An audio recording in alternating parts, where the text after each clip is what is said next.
Welcome everyone. और हम लोग आज डॉक्यूमेंटेशन के बारे में बात करेंगे। डॉक्यूमेंटेशन कैसे करना है और डॉक्यूमेंटेशन का मतलब क्या है। कल हमने बात किया आर्ट एप्रिसिएशन के बारे में।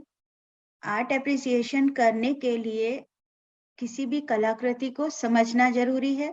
जब हम किसी कलाकृति को समझने की कोशिश करते हैं तो उसका एप्रिसिएशन लिखने के लिए हमें किन किन बातों का ध्यान रखना होता है, ये बातें हमने कल समझी।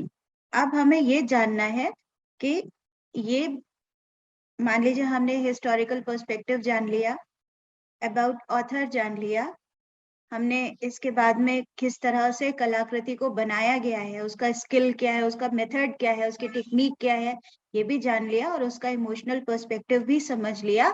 तो अब हमारे सामने एक बात ये आती है कि हमको ये सारी चीजों को डॉक्यूमेंट कैसे करना है। तो हमारे पास में एक प्रॉपर फॉर्मेट होता है, उसके थ्रू हम डॉक्यूमेंटेशन ये करते हैं। मैं अपना एक मिनट स्क्रीन शेयर कर रही हूँ।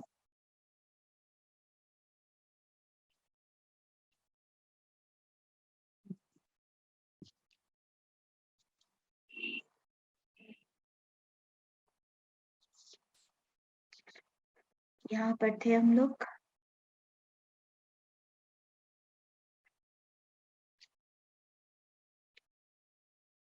मेरी समझ में आज मैं अपना मतलब डिस्कशन पूरा होने के बाद में आपको ये पीपीटी अवेलेबल करा देती हूँ।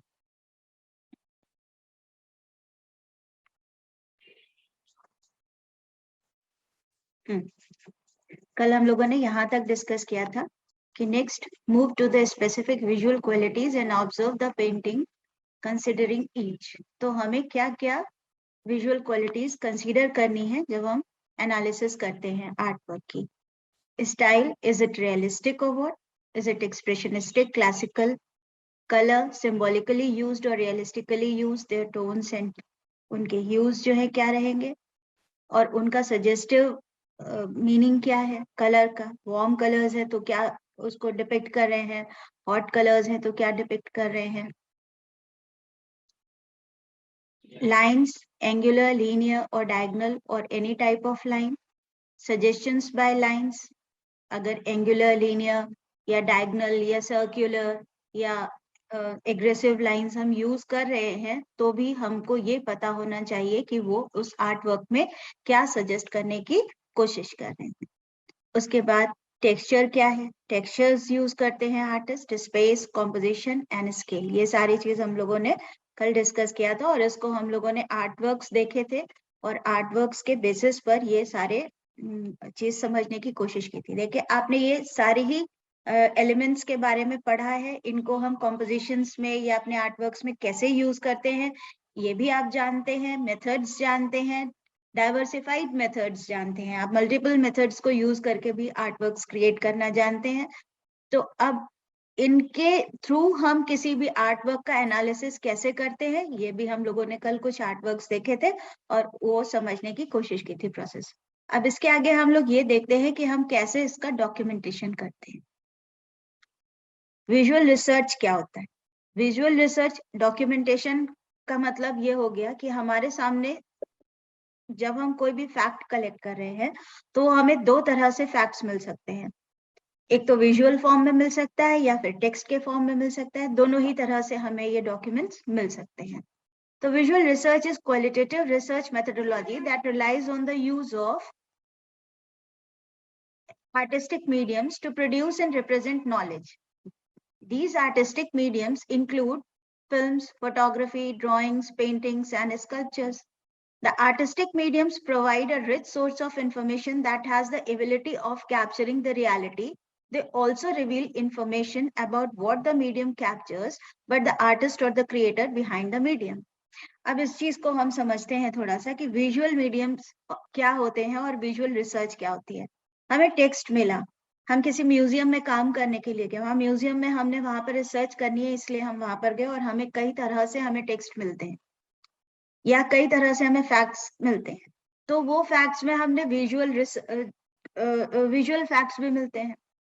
विजुअल्स के फॉर्म में फैक्ट मिलते हैं। किसी तरह से डॉक्यूमेंट्री मूवी हो सकती है, कोई एक हमारे सामने एक छोटी सी वीडियो क्लिप हो सकती है, वीडियो डॉक्यूमेंटेशन हो सकता है, या फिर कोई एग्जीबिशन की गई थी और वो एग्जीबिशन का कैटलॉग हो सकता है डिजिटल।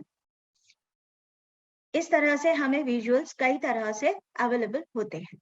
अब इसमें एक चीज ये भी आती है कि हम जो कैटलॉग्स हैं, कैटलॉग्स पर जो प्रिंटेड फोटोग्राफ्स हैं वो भी हमें विजुअल डॉक्यूमेंट्स की तरह से ही इस्तेमाल करने में मिलते हैं। लाइक हम मान लीजिए जे स्वामीनाथन की के आर्ट वर्क्स पर, उनकी लाइफ पर हम काम करने के लिए भारत भवन गए, वहां पर हमें उनकी किताब मिली, और वो किताब को जब हमने पढ़ना, मतलब उनके बारे में लिखी हुई मिली, या फिर हमें कंटेम्प्रेरी आर्ट में जे स्वामीनाथन के ऊपर एक आर्टिकल मिला, तो हमने वो उस चीज को हमने, अब वो जो आर्टिकल मिला था वो हमको टेक्स्ट था, तो उस चीज को हमने उस तरह से रखा है, वो फैक्ट हमारे टेक्स्ट के कॉलम में आया।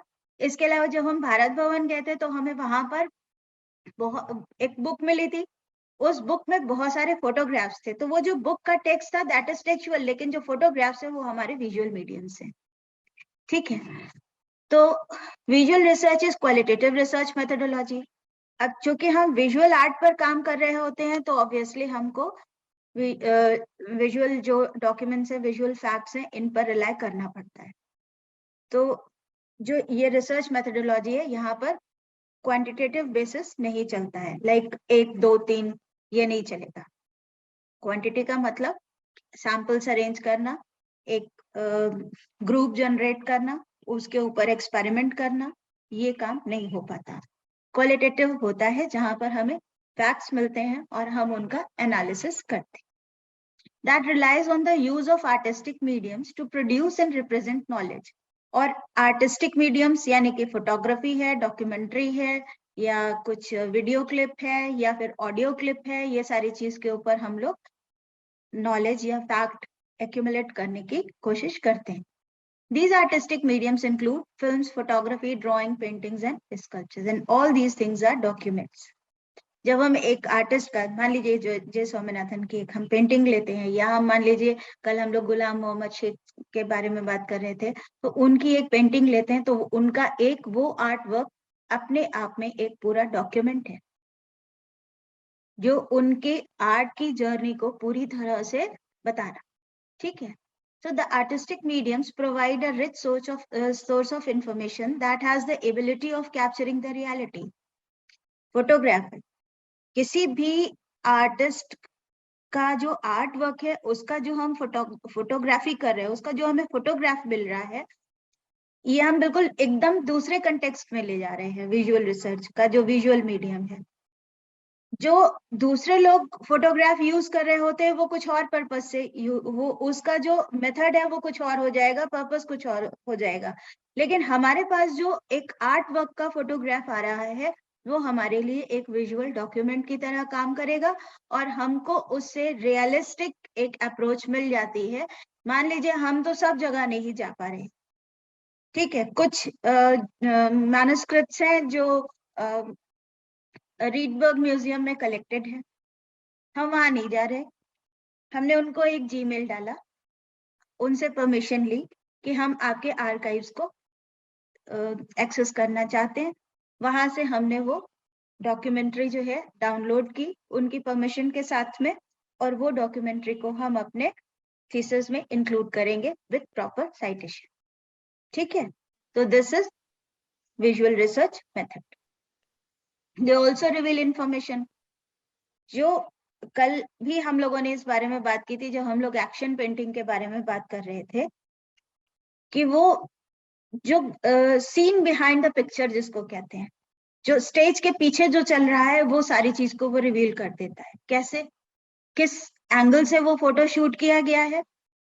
अभी मैंने कल एक हैंड का पिक्चर आपको दिखाया था, जेनेसिस, जिसमें डिपिक्ट किया गया है, जिसको हैंड ऑफ गॉड कहा गया। तो वो चीज को किस एंगल से शूट किया गया, हम आगे से देख रहे हैं तो ऐसे झुककर देख रहे हैं, पीछे से देख रहे हैं तो कैसे देख रहे हैं, ये सारा चीज।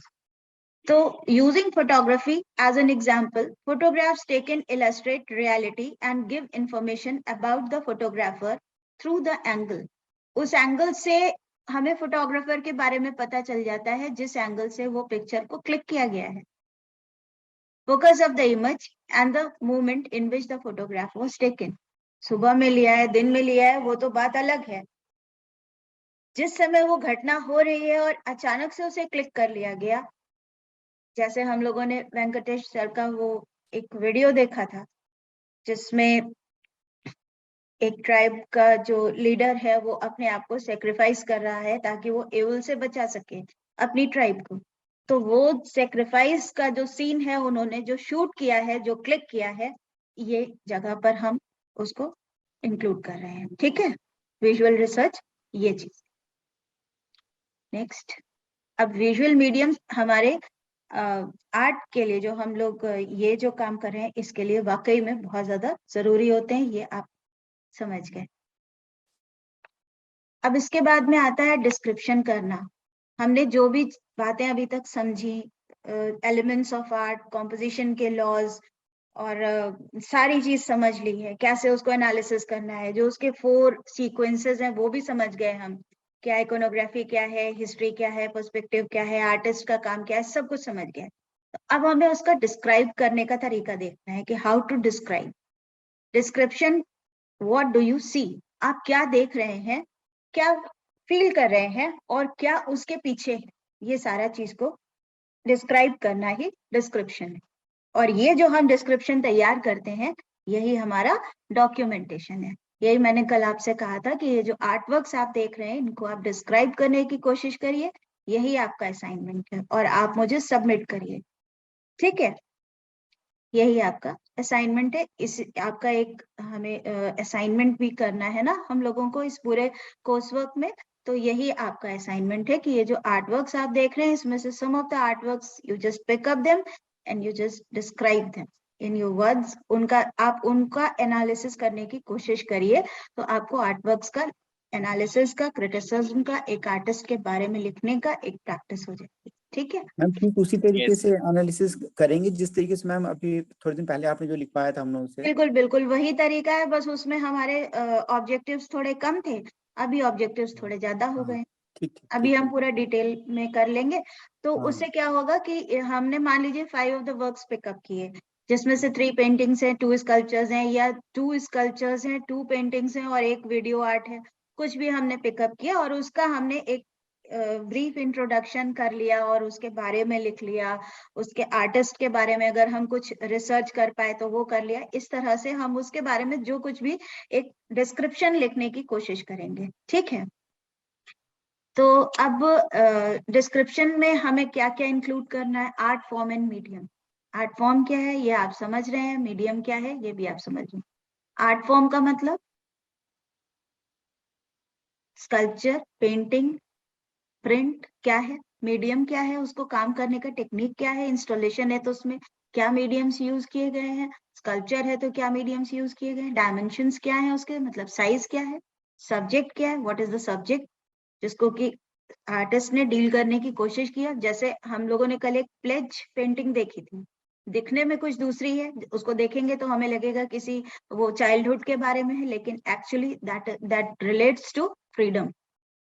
ठीक है, तो और वो भी हमारे नेशनल फ्रीडम को रिलेट कर रही है। तो इस तरह से हमको किसी भी आर्ट वर्क के पीछे का थॉट इन्वेस्टिगेट करना पड़ता है। वो हम एकदम से आर्ट देख करके बहुत बार नहीं जान पाते। हम विजुअल एनालिसिस तो जान जाते हैं, लेकिन उसका जो थॉट है, उसका जो सब्जेक्ट है, उसका एनालिसिस हम बहुत बार नहीं जान पाते हैं। ऐसा इसलिए होता है क्योंकि आर्टिस्ट बहुत बार अपने सजेशंस को इस तरह से देता है हमारे सामने कि उनको फॉलो करते हुए उसके थॉट तक पहुंचना थोड़ा सा मुश्किल होता है, जब तक कि वो खुद उसमें कहीं कोई एक सजेस्टिव चीज ना, कोई कलर लगाए या कोई ऐसा चीज लगाए तो हम उससे वहां तक पहुंच सकते हैं। जैसे हमने कल एक पेंटिंग दिखाई थी तो उसमें पूरा जो सीन था, पूरा दृश्य, पूरा व्यू एक युद्ध का है। उसमें हमको किसी तरह नहीं समझ में आता कि ये किसका युद्ध है, क्योंकि उसमें हाथी भी बना है, घोड़े भी बने हैं, लेकिन जो बीच में जो हाथी के ऊपर जो फिगर है एम्परर की, वो फिगर ब्लू कलर की है, एंड दैट सजेस्ट कि वो रामचंद्र जी है। अगर मोर पंख होता तो हम कहते कि वो कृष्ण जी। ठीक है, तो इस तरह से कहीं ना कोई क्लू आर्टिस्ट छोड़ता है जो हमें उसके सब्जेक्ट तक ले जाता है। ठीक है। सेंसरी क्वालिटीज का मतलब इसकी इमोशनली अपील क्या है हम तक। ये टेक्निकल क्वालिटीज, कैसे बनाया गया है, टेक्निकली सही है या गलत है। कई बार तो हम लोग गलतियों को भी आर्टिस्ट जो है क्या करते हैं, एक क्रिएटिव प्रोसेस में दे देते हैं। गलती हो गई, उतनी जगह से वो बाइट करने से रह गया तो उसका एक अलग ही इफेक्ट तैयार हो गया प्रिंट में।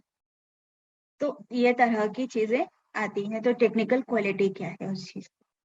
अब एनालिसिस की how the work is planned, इतनी चीज तो हमें समझनी थी। अब हमने एनालिसिस किया कि इस पूरे वर्क की प्लानिंग कैसी है, कंस्ट्रक्शन क्या है, कंस्ट्रक्शन इसका जो है वो अच्छा है कि अच्छा नहीं है। और उस अच्छे और बुरे कंस्ट्रक्शन को जज करने के लिए हमारे पास में कॉम्पोजिशन के लॉज हैं। वो किसी भी आर्ट वर्क में उतने ही एप्लीकेबल हैं जितने वो पेंटिंग में हैं। फाइन आर्ट्स में जितने भी आपके फील्ड्स हैं उन सभी में, इवन परफॉर्मेंस में भी हम समझते हैं कि लगभग वही सारी चीजें एप्लीकेबल हैं। Now formal qualities, what are the formal qualities? Analyse the work for relationship of balance, rhythm, movement, proportion, emphasis, pattern, unity and variety, relationships in subject matter. Formal qualities यानी कि उस आर्टवर्क का formation कैसे हुआ है, उसका construction कैसे हुआ है। Now interpretation, what are the main expressive qualities? अब हम इंटरप्रेट कर रहे हैं तो हमें इंटरप्रेट करने में सबसे पहले हमें एक्सप्रेशन पे ध्यान देना है। किसी पेंटिंग में ब्लू कलर क्या सजेस्ट कर रहा है? टाइम। हम लोगों ने कल एक आर्टवर्क देखा था, मैंने आपको, एक मिनट हम वापस वहीं ले जाते हैं।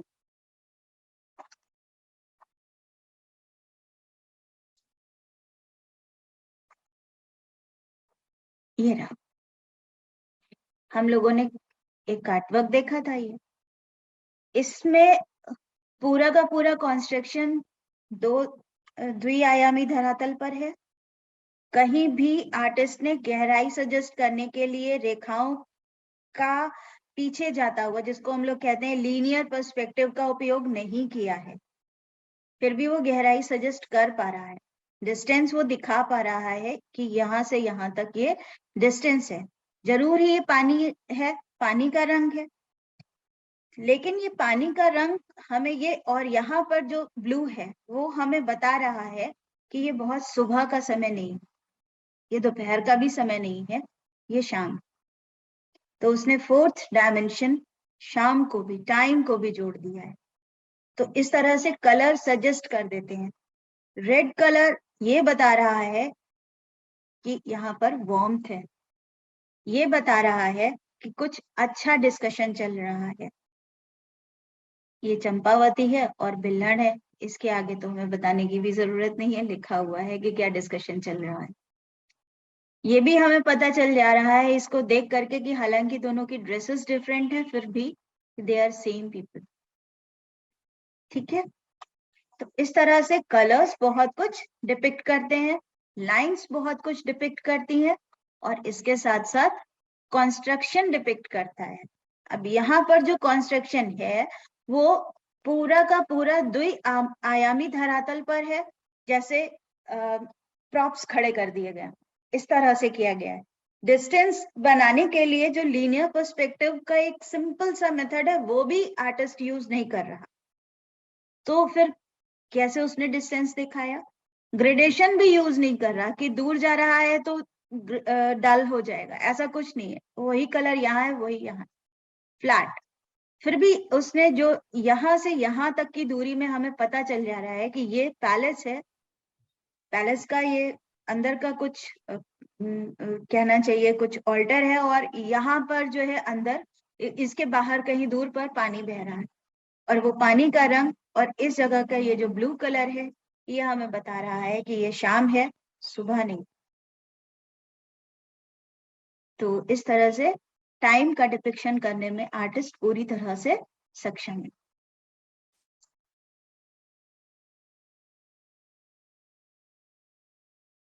हम्म, हम्म,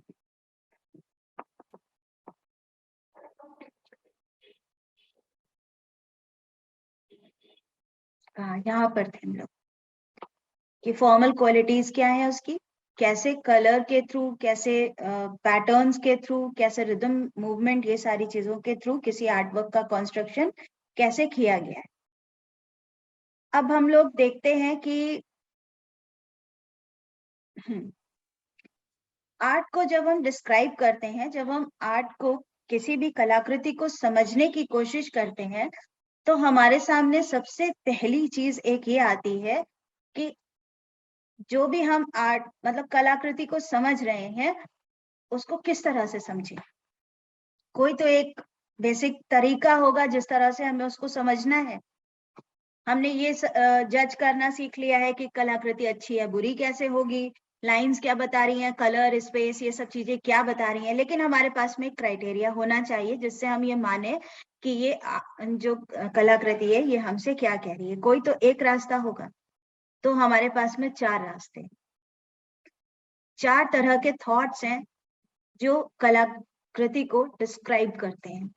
हम 4 तरह से, मतलब 4 वेज हैं। अगर हम इस तरह से कह रहे हैं कि कलाकृति बहुत सुंदर बनी है और बिल्कुल रियल है, तो that means we are saying art is imitation.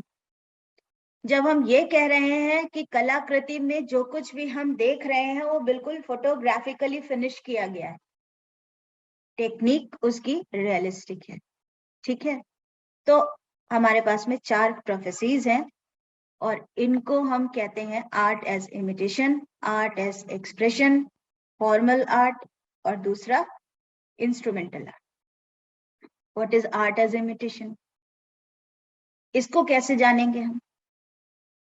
The work looks real, जो काम है वो बिल्कुल रियल लग रहा है, जो कृति है वो बिल्कुल जेन्युइन लग रही है, ऐसा लग रहा है कि बिल्कुल सचमुच का कोई बैठा हुआ है।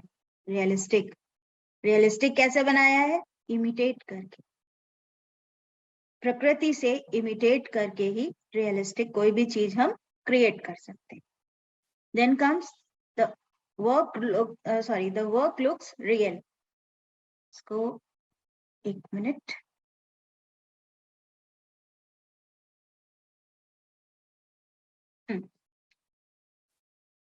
वर्क लुक्स रियल, कि काम जो है वो बिल्कुल इसमें रियल लग रहा है। The proportion of parts, colours and other elements seem natural and life like.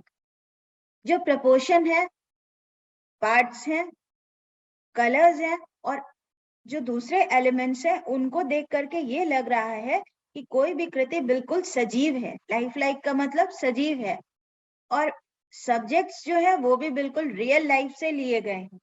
तो this means the art is going in the philosophy of imitation. Art as art imitation है, कला जो है वो इमिटेशन है। ये किसकी फिलोसफी है? क्या कोई बता सकता है मुझे आप में से?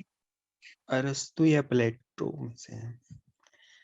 दोनों ने ही इसी बात को कंटिन्यू किया। यस ठीक है, तो हमने सबसे पहला प्रोफेसी ये समझा कि आर्ट इज इमिटेशन। तो आर्ट एज इमिटेशन जब हम बात करते हैं, तो सम फिलोसफीज से describe that art is a way to imitate that you see. तो कलाकृति क्या कर रही है? केवल इमिटेट कर रही है जो भी हम देख रहे हैं। Accuracy and honesty in art are highly valued.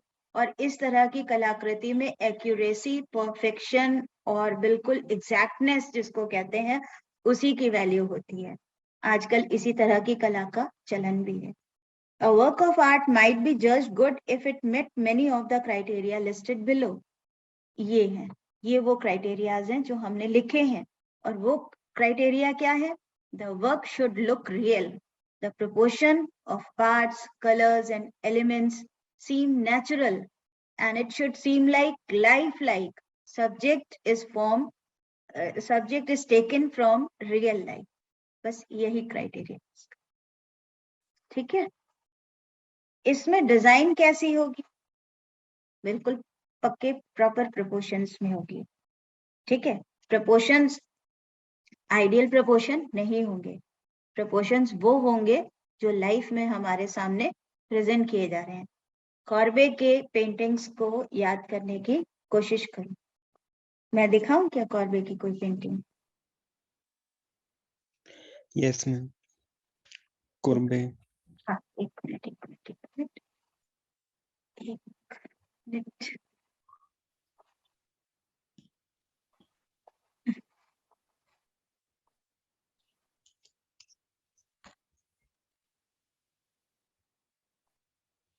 Ma'am एक शायद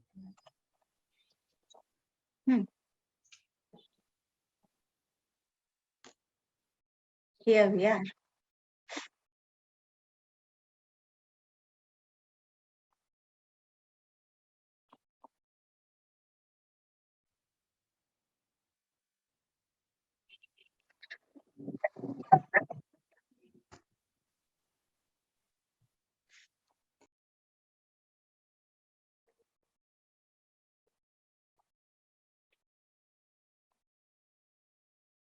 ये जूम हो सकता है।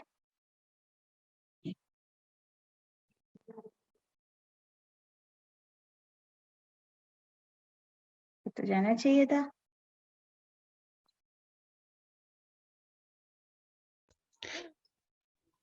मैम विजिट पे जाके होगा।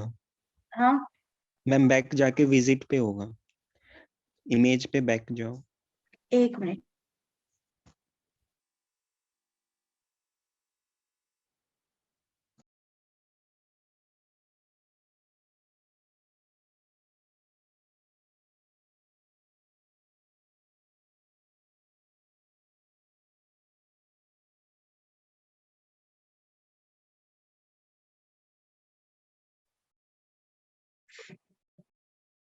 हाँ, अब बताओ बेटा क्या कह रहे हो?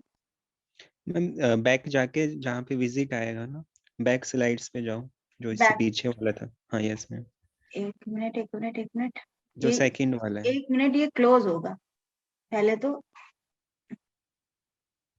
यस मैम, यहाँ पे राइट साइड में विजिट है ना, उस पे क्लिक करो, ये ब्लू कलर में। यस मैम, यहाँ पर विजिट विजिट यस मैम। तो यही खुल जाएगा। मुझे पेंटिंग खोलनी थी ना। 1 मिनट में खोलती हूँ।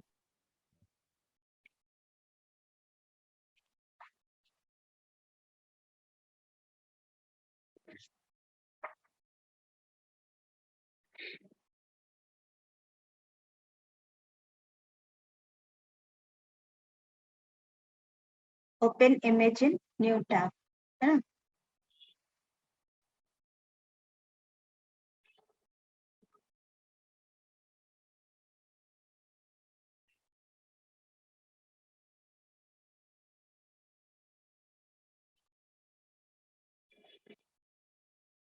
नहीं, आई एम सॉरी, ये मुझसे यहाँ पर ये जूम होकर के मैं नहीं दिखा पा रही आपको जूम करके मैम ऐसे ही देख लेंगे, चलो।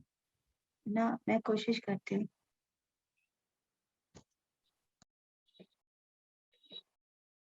Copy image.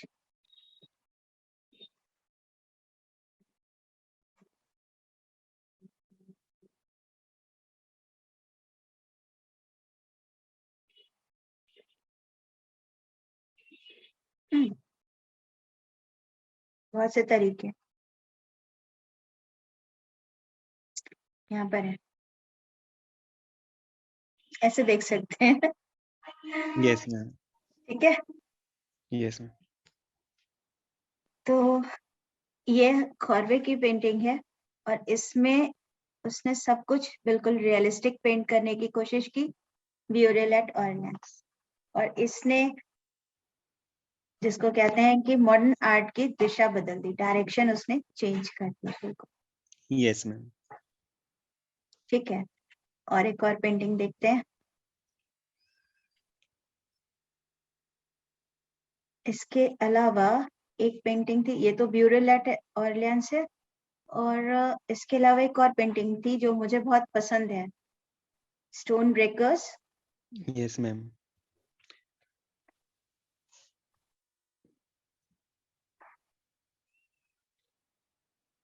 एटीन 54 के आसपास, 52।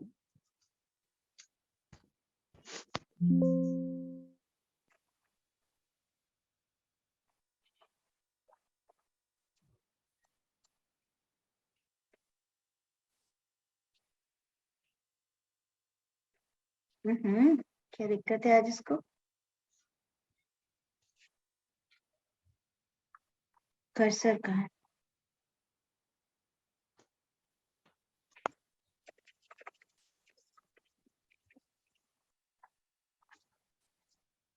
ये रहा।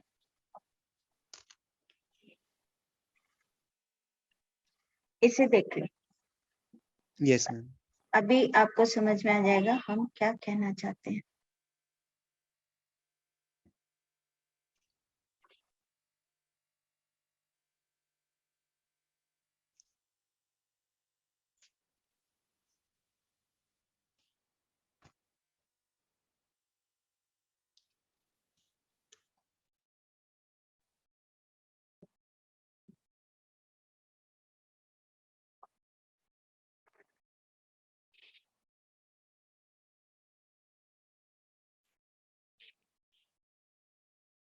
रियलिज्म, ठीक है। Yes ma'am. उसने ये स्टोन्स तो पेंट किए ही, इसके साथ साथ वो क्या कर रहे थे, एक मिनट में इसको क्लोज कर दे रही हूँ। हाँ, इसके साथ साथ वो क्या कर रहे थे, ये देखो, ये yes ma'am. What he was doing कि हमें कुछ भी ऐसा नहीं बनाना है जो सच नहीं है। आइडियल क्या है मुझे नहीं मालूम। आइडियल तो ये होता कि हम इसको बहुत साफ सुथरा, बहुत अच्छा सा एक पत्थर पकड़ के बैठा हुआ बना देते और उसमें देखते कि ये कैसा दिख रहा है। Yes ma'am.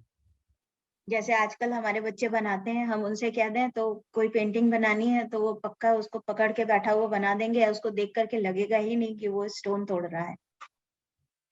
Yes ma'am. लेकिन उसका एक्शन यही कह रहा होगा कि वो स्टोन तोड़ रहा है, भले ही वो तोड़ रहा हो या नहीं। तो ये चीजें जहां पर हमको मिल रही हैं,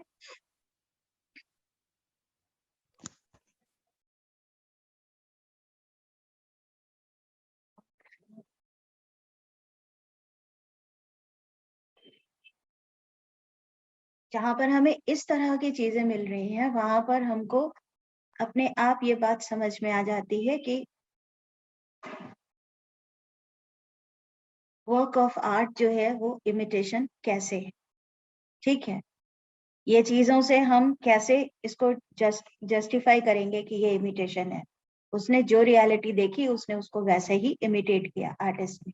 उसने उसमें अपनी कोई भावना या कोई अभिव्यक्ति भरने की कोशिश ही नहीं की। उसने कहा जो चीज हमें दिख रही है, जो ऑब्जेक्ट हमें सामने दिख रहा है, वो जितना भावनात्मक रूप से सक्षम है वो अपनी फीलिंग्स को कन्वे कर लेगा। हमें उसमें ऐड करने की कुछ भी और जरूरत नहीं है, हम वही बनाएंगे जो हम देख रहे हैं। तो this is imitation. Yes ma'am. अब आता है कि इसमें जो सब्जेक्ट की थीम होगी वो भी रियल होगी, जो हमने यहाँ पर लिखा है। तो हमने, कॉर्बे ने कहा कि हम बिल्कुल भी वो एंजल्स नहीं बनाएंगे, वो प्रॉफिट्स नहीं बनाएंगे जो हमने कभी देखेंगे। मटेरियल्स उसमें जो भी यूज होते हैं तो वो सारे मटेरियल्स भी नेचुरल ही होंगे, जो हमारे कलर्स वगैरह जो होंगे उनका भी, और जो टेक्सचर्स होंगे वो भी नेचुरल ही होंगे, बिकॉज आर्टिस्ट को इमिटेट करना है।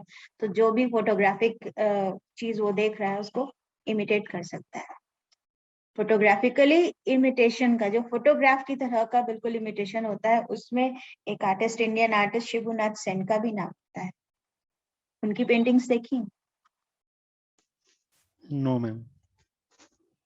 एक मिनट, थोड़ा सा मैं दिखाने की कोशिश करती हूँ।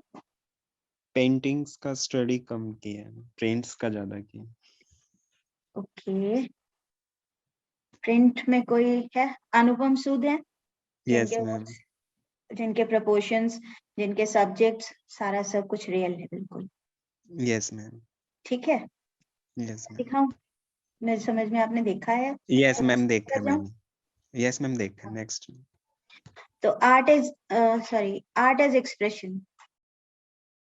ठीक है, दूसरा हमारे पास में फिलोसफी आती है कि आर्ट जो है वो एक्सप्रेशन है। पहले वाला कह रहा है इमिटेशन है, बिल्कुल लाइफ लाइक बनाना है। दूसरा कह रहा है आर्ट एक्सप्रेशन है, आर्ट को हमें एक्सप्रेशन की तरह से बनाना है। जो हम चाहते हैं वही एक्सप्रेस करेंगे। हमें जो दिख रहा है, जो एग्जैक्ट फीलिंग है, एग्जैक्टनेस को कॉपी करने की हम कोशिश नहीं करेंगे। और जो ये लोग थे एक्सप्रेशनिज्म में, हमें बेस्ट एक आर्ट वर्क मिलता है जिसको द स्क्रीम कहा गया एमिल नॉल्ड का। यस था? मैम, यस तो मैम, देखिए उससे क्या होता है, the proportion of parts, colour and other elements is unexpected. Proportions उसमें कितनी बुरी तरह से एग्जैगरेटेड हैं, ये आपने देखा है। चेहरा कैसे बढ़ गया है एकदम, और यस चेहरे मैम, का एक्सप्रेशन कैसा हो गया है, और पूरे एटमॉस्फेयर में जो वाइब्रेशन है साउंड का, एंड जो मतलब साउंड का के वजह से जो एक वाइब्रेशन क्रिएट हो रहा है उसको भी एग्जैगरेट कर रहा है आर्टिस्ट। पूरा सारा चीज बिल्कुल ऐसा लग रहा है कि जैसे एक मतलब क्रिएटेड है, एनिमेटेड है, ड्रामा की तरह से उसको क्रिएट कर दिया गया है। यस मैम, और इसको देखते ही एकदम से एक अजीब सी विचित्र सी अनुभूति होती है। It gives you yes certain ma'am, feeling, so it yes is ma'am, expression. The subject is unique, dreamlike or fantastic. Surrealism, तो एक्सप्रेशनिज्म का ही एक फॉर्म हो गया कि हम अपनी, और रियलिज्म और एक्सप्रेशनिज्म को दोनों को मिला दिया गया तो सररियलिज्म बना दिया। ठीक है। Yes ma'am, art is formal order. अब तीसरी, एक ने कहा कि आर्ट इमिटेशन है, दूसरे ने कहा आर्ट एक्सप्रेशन है, तीसरा कह रहा है कि आर्ट फॉर्मल ऑर्डर है। फॉर्मल ऑर्डर का मतलब फॉर्मेशन है वहां पर, जैसे पोस्टर्स, जैसे कोई कैंपेन, आपका अप्लाइड फॉर्म आ गया यहाँ पर। The work is beautiful and harmonious. जो भी कलाकृति है वो बहुत सुंदर है और उसमें हार्मोनी रहेगी। It is unified by an invented और मैथमेटिकल ऑर्डर। प्रॉपर प्रपोर्शंस रहेंगे, mathematical. The proportion of parts, colors and other elements are more perfect or idealized than in life. जैसे हमें रोज की जिंदगी में सामने दिख रहे हैं, उनसे ज्यादा ये सारी चीजें प्रपोर्शन में होंगी, आइडियल प्रपोर्शन। ठीक है। The work lakhs detail. Detailing बहुत कम होगी, क्योंकि हमें एम्फेसिस हमारे कहने पर देनी है, जो हमें प्रोजेक्ट करना है वो वाले थॉट पर देनी है एम्फेसिस, इसलिए हम डिटेलिंग पर एम्फेसिस कम करते हैं। डेफिनेट यूज ऑफ मटेरियल्स, और जो मटेरियल्स हैं उनका यूज भी डेफिनेटिव वे में ही होगा। एक पोस्टर, कोई भी पोस्टर याद करने की कोशिश करिए अपने कॉन्सेप्ट में, आपको ये सारी चीज का डिस्क्रिप्शन वहां पर मिल जाएगा। कोई भी एक एडवर्टीजमेंट याद करने की कोशिश करिए, फॉर्मल कंस्ट्रक्शन का आपको बेस्ट एग्जाम्पल मिल जाएगा। ठीक है। यस मैम, लोथरिक के पोस्टर्स। हाँ, लाथरिक के आर्टवर्क्स।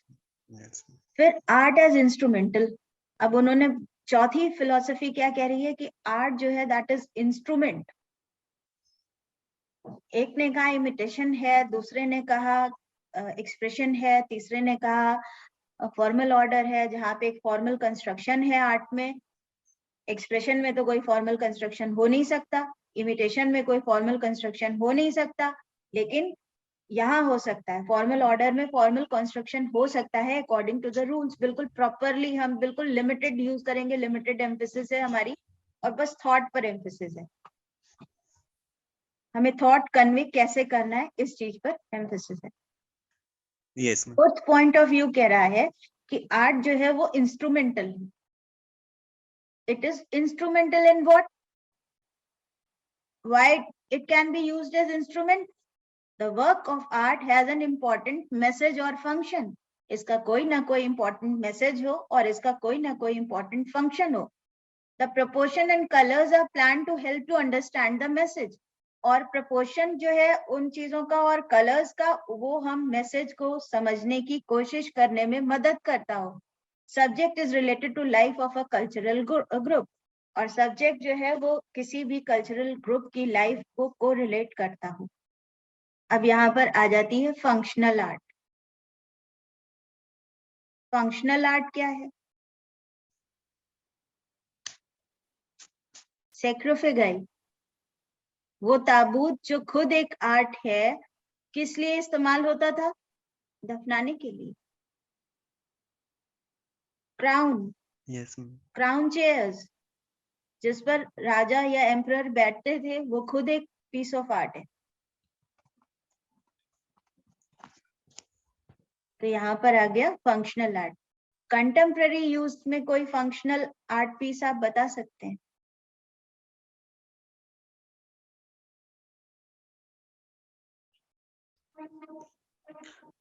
मैम इसको मैम तो एक बार और रिपीट कर दो। Okay, instrument. Art as instrument, कला को हम एक इंस्ट्रूमेंट की तरह यूज करते हैं। इंस्ट्रूमेंट क्या होता है, आप बता सकते हैं? इंस्ट्रूमेंट्स क्या होते हैं, थोड़ा सा मुझे एक्सप्लेन करो, जो आपको आपका जो कॉन्सेप्ट है। इंस्ट्रूमेंट्स मैम जैसे म्यूजिक के इंस्ट्रूमेंट्स होते हैं अलग। जैसे म्यूजिक के इंस्ट्रूमेंट्स होते हैं, आप उनके थ्रू एक हारमोनी प्ले करते हो। Yes ma'am. ठीक है, और अलग अलग इंस्ट्रूमेंट से अलग अलग साउंड्स क्रिएट होते हैं, अलग अलग हारमोनीज क्रिएट हो सकती हैं। Yes ma'am. अभी हमने क्या काम करना शुरू किया, अपने आर्ट पीस को, अपने आर्ट को हमने एक इंस्ट्रूमेंट की तरह यूज किया और उससे अलग एक साउंड क्रिएट करना शुरू किया। Yes ma'am. बेस्ट एग्जाम्पल इसका क्या होगा, अगर हम पीछे की बात करें तो जो स्पेयर्स यूज किए होंगे प्रागैतिहासिक मानव ने, उन स्पेयर्स के ऊपर भी उसने खुदाई कर दी, उत्कीर्णन कर दिया, आइवरी का वो जो बनाते थे या पत्थर का बनाते थे। Yes ma'am. है ना, भाई पहले तो ऐसे ही पत्थर मारता था, फिर उसे धीरे से समझ में आया कि अगर पत्थर आगे से नुकीला है तो वो ज्यादा इफेक्ट कर रहा है, यस तो मैम। उसने उसको खुद ही चिपिंग करके नुकीला करने की, ब्लंट पत्थर को, ब्लंट स्टोन को उसने आगे से पैना करने की कोशिश की, और उस चीज को उस प्रक्रिया में उसे धीरे धीरे समझ में आया, उसने कार्विंग करने की कोशिश की। तो सबसे पहला एग्जाम्पल तो वही हो गया जिस पर हाथी दांत के ऊपर छोटा Yes, छोटा उत्कीर्णन किया हुआ है, भले ही कैसा भी है, यस मैम। सिंप्लीफाइड है, प्री हिस्टोरिक है। फंक्शनल आर्ट का बेस्ट एग्जाम्पल सबसे पहला तो वही हो गया।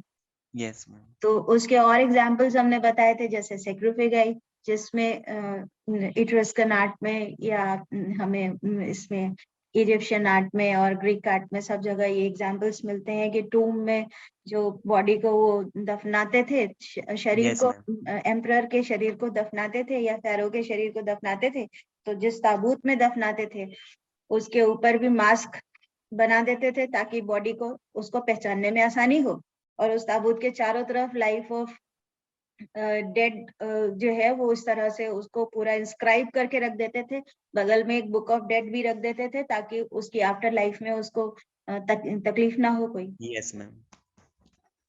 और ऐसे ही इट्रस्कन आर्ट में हमको इस तरह के चेयर्स मिलते हैं, इस तरह के सेक्रोफिगाई मिलते हैं जिसमें इस तरह का पूरा उत्कीर्णन किया हुआ है। तो ये फंक्शनल आर्ट ही तो है। यस। तो इसीलिए मैंने पूछा कि आज के समय में आप फंक्शनल आर्ट का कोई एक एग्जाम्पल बता सकते हैं जहां आर्ट को एज ए इंस्ट्रूमेंट यूज किया गया।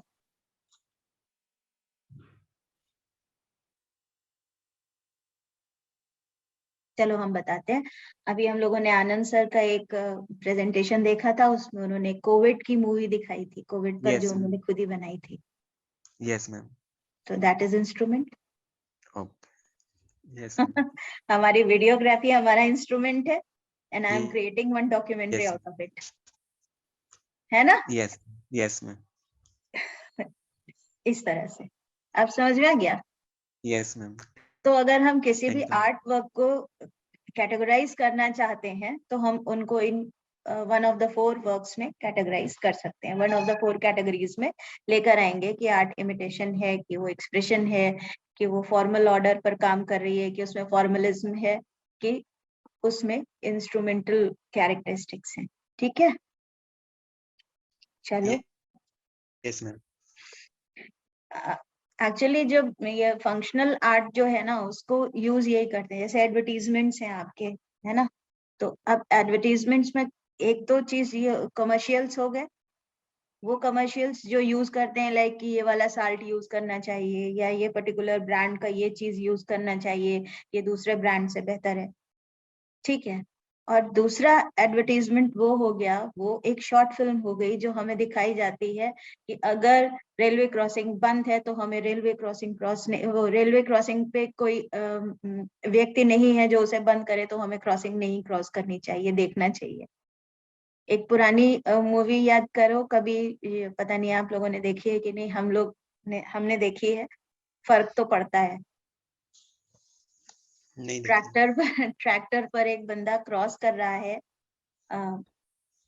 जहां पर क्रॉसिंग को, और रेलवे क्रॉसिंग को, और वो बोल रहा है कि मुझे कोई फर्क नहीं पड़ता, पर उसका एक्सीडेंट हो जाता है और उसके बाद में उसका एक फोटो हम दीवार पर देखते हैं और वो फोटो में से आवाज आती है, फर्क तो पड़ता है। तो यस मैम। इस तरह से हमको मतलब जहां पर मैसेज कन्वे किया जा रहा है तो वहां पर हम आर्ट को एज अ इंस्ट्रूमेंट यूज कर सकते हैं। और ये बहुत बार ऐसे भी होता है कि एक पर्टिकुलर सोसाइटी के लिए यूज होता है, जैसे हमारी गवर्नमेंट यूज करती है स्त्रियों के वेलफेयर के लिए, है ना, लड़कियों की पढ़ाई के लिए। इस तरह यस से मैम। हम लोग एक शॉर्ट वीडियोस देखते हैं या कैंपेन्स देखते हैं, नुक्कड़ नाटक हो सकते हैं। परफॉर्मेंस के अलावा हमारे पोस्टर्स हो सकते हैं, पोस्टर डिजाइन्स हो सकते हैं, या फिर फ्लेयर्स हो सकते हैं, या बहुत कुछ हो सकता है। ठीक है, यस यस मैम। तो इस तरह से हम देख रहे हैं कि आर्ट को इंस्ट्रूमेंट की तरह कैसे यूज किया जा सकता है। और अब हम डॉक्यूमेंटेशन पर आ जाते हैं कि आर्ट वर्क का डॉक्यूमेंटेशन कैसे किया जाएगा। जो कुछ भी हमने पढ़ा अभी तक, जो कुछ भी हमने समझा किसी भी आर्ट वर्क के बारे में, पढ़ा वो भी फैक्ट थे, समझा वो भी फैक्ट है, और अब इन सारी चीजों की हमें एक रिपोर्ट बनानी। ठीक, वही रिपोर्ट हम आपको बनाने के लिए कह रहे हैं कि जनरली 5 ऑफ द वर्क्स आप सेलेक्ट करिए और इसको रिपोर्ट करिए। तो कैसे रिपोर्ट आप बनाओगे? इन अ रिपोर्ट और the research paper, documentation is the evidence provided for information and ideas borrowed from others। जो हमने ढूंढे हैं फैक्ट्स, या दूसरों के, जो पहले से ही दूसरों के द्वारा ढूंढे जा चुके थे, उन फैक्ट्स को अपने फैक्ट्स के साथ इंक्लूड किया है, उनको स्टडी किया है और उसके बेसिस पर हमने इन्फरेंसेस निकाले हैं। तो ये बोरोइंग हो गई दूसरे के द्वारा ढूंढे गए फैक्ट्स की, ये डॉक्यूमेंटेशन है। That evidence include both primary and secondary sources। Primary sources जो हमने कलेक्ट किए, secondary sources जो पहले से ही कलेक्टेड थे। ठीक है, प्राइमरी सोर्सेज में आपको मालूम है इंटरव्यूज आ जाएंगे, हम ऑन फील्ड स्टडी आ जाएगी, खुद जो हमने जाकर वीडियो क्लिक किया है वो प्राइमरी सोर्स है, किसी और का वीडियो हम यूज कर रहे हैं दैट इज सेकेंडरी। तो इस तरह से, और जो हम किसी और का यूज कर रहे हैं उसे हमें प्रॉपर साइटेशन देना है अपनी डॉक्यूमेंटेशन, टेक्सचुअल हो या visual. So this is documentation. ये डॉक्यूमेंटेशन के बारे में एक ब्रीफ आइडिया है। What is document? डॉक्यूमेंट क्या है? वो डॉक्यूमेंटेशन था, अब ये डॉक्यूमेंट समझिए।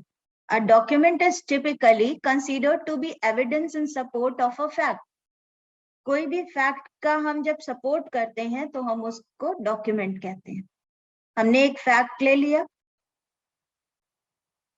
कोई भी एक फैक्ट आप बताइए जो हम उसको एक्सप्लेन कर सकते हो।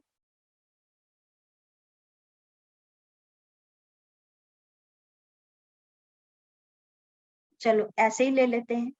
भारतीय कला में पर्सपेक्टिव को क्रिएट करने के लिए व्यक्ति ने, चित्रकार ने लेयर्ड पर्सपेक्टिव्स की यूज की है, जिसमें वो एक के ऊपर एक चित्रों को, एक के ऊपर एक नरेशंस को रखता चला गया है। ठीक है, दिस इज अ फैक्ट। अब हम इसके लिए, Yes, ma'am. हाँ, अब हम इसके लिए बहुत सारे एविडेंसेस रख रहे हैं। अजंता के चित्रों में ऐसा किया गया, सांची और भरहुत के चित्रों में ऐसा किया गया, मुगल आर्ट में हमें ऐसा मिलता है, नहीं मिलता है, मिलता है। शुरुआत में जब इंडियन इन्फ्लुएंसेस वहां पर दिख रहे हैं तो ऐसा ही दिख रहा है। तो इसका मतलब ये हुआ कि हमारे पास में बहुत सारे, हमने सर्टेन एविडेंसेस उस फैक्ट को, एक फैक्ट को प्रूव करने के लिए कलेक्ट कर लिए, और वो एविडेंसेस कलेक्ट करने की प्रक्रिया में हमें और भी बहुत सारी चीजें पता चली, उन सबको भी हमने लिख लिया, उन सबको भी कलेक्ट कर लिया। अब हमें ये ढूंढना है कि कौन सी चीज हमें वहां पर रखनी है, कौन सी हटा देनी। That is the question sir ने जो पूछा था कि एक हाथी है और हमें उसको फ्रिज में रखना है, उसके 3 स्टेप्स बताओ। Yes ma'am. है ना? यस। तो उसमें 2 कंडीशंस हैं। एक कंडीशन तो वो है जिसमें हाथी फ्रिज के साइज का है, और दूसरी कंडीशन वो है जिसमें हाथी फ्रिज के साइज का नहीं है, बहुत बड़ा है। तो हम यहाँ पर आ गए कि जब हमें बहुत सारे फैक्ट्स मिल रहे हैं, बहुत सारे डेटा मिल रहे हैं, तो हमें कौन से डेटा को सिलेक्ट करना है जो हमारे डॉक्यूमेंट को प्रॉपर बनाएगा, जो हमारे फैक्ट के लिए एविडेंस क्रिएट करेगा और फैक्ट को हमारे स्टैब्लिश करेगा। ठीक है? और an aspect of an artist life, जैसे हमने बताया कि एक कलाकृति के बारे में, किसी आर्टिस्ट की लाइफ के बारे में भी इसी तरह से हम फैक्ट्स को एविडेंसेस के थ्रू एस्टैब्लिश कर सकते हैं। Examples of which include photographs of artworks, उनके कॉन्ट्रैक्ट्स या फिर उनके करस्पॉन्डेंस। किसी आर्टिस्ट के बारे में जब हम बात करते हैं तो हम उनके फोटोग्राफ्स को और उनके आर्टवर्क के फोटोग्राफ्स को, उनकी लाइफ से संबंधित जो भी चीजें हमें मिल रही हैं, एविडेंसेस मिल रहे हैं, या फिर उन्होंने कोई काम कमीशन पर लिया है, उनके कॉन्ट्रैक्ट्स को और उनके करस्पॉन्डेंसेस को, या किसी क्यूरेटर ने उनके आर्टवर्क के लिए एग्जीबिशन अरेंज किया है तो उससे करस्पॉन्डेंस को, किसी भी तरह का कोई भी रिकॉर्ड हो सकता है, डायरीज हो सकती हैं, कुछ भी हो सकता है जिनको हम यूज कर सकते हैं।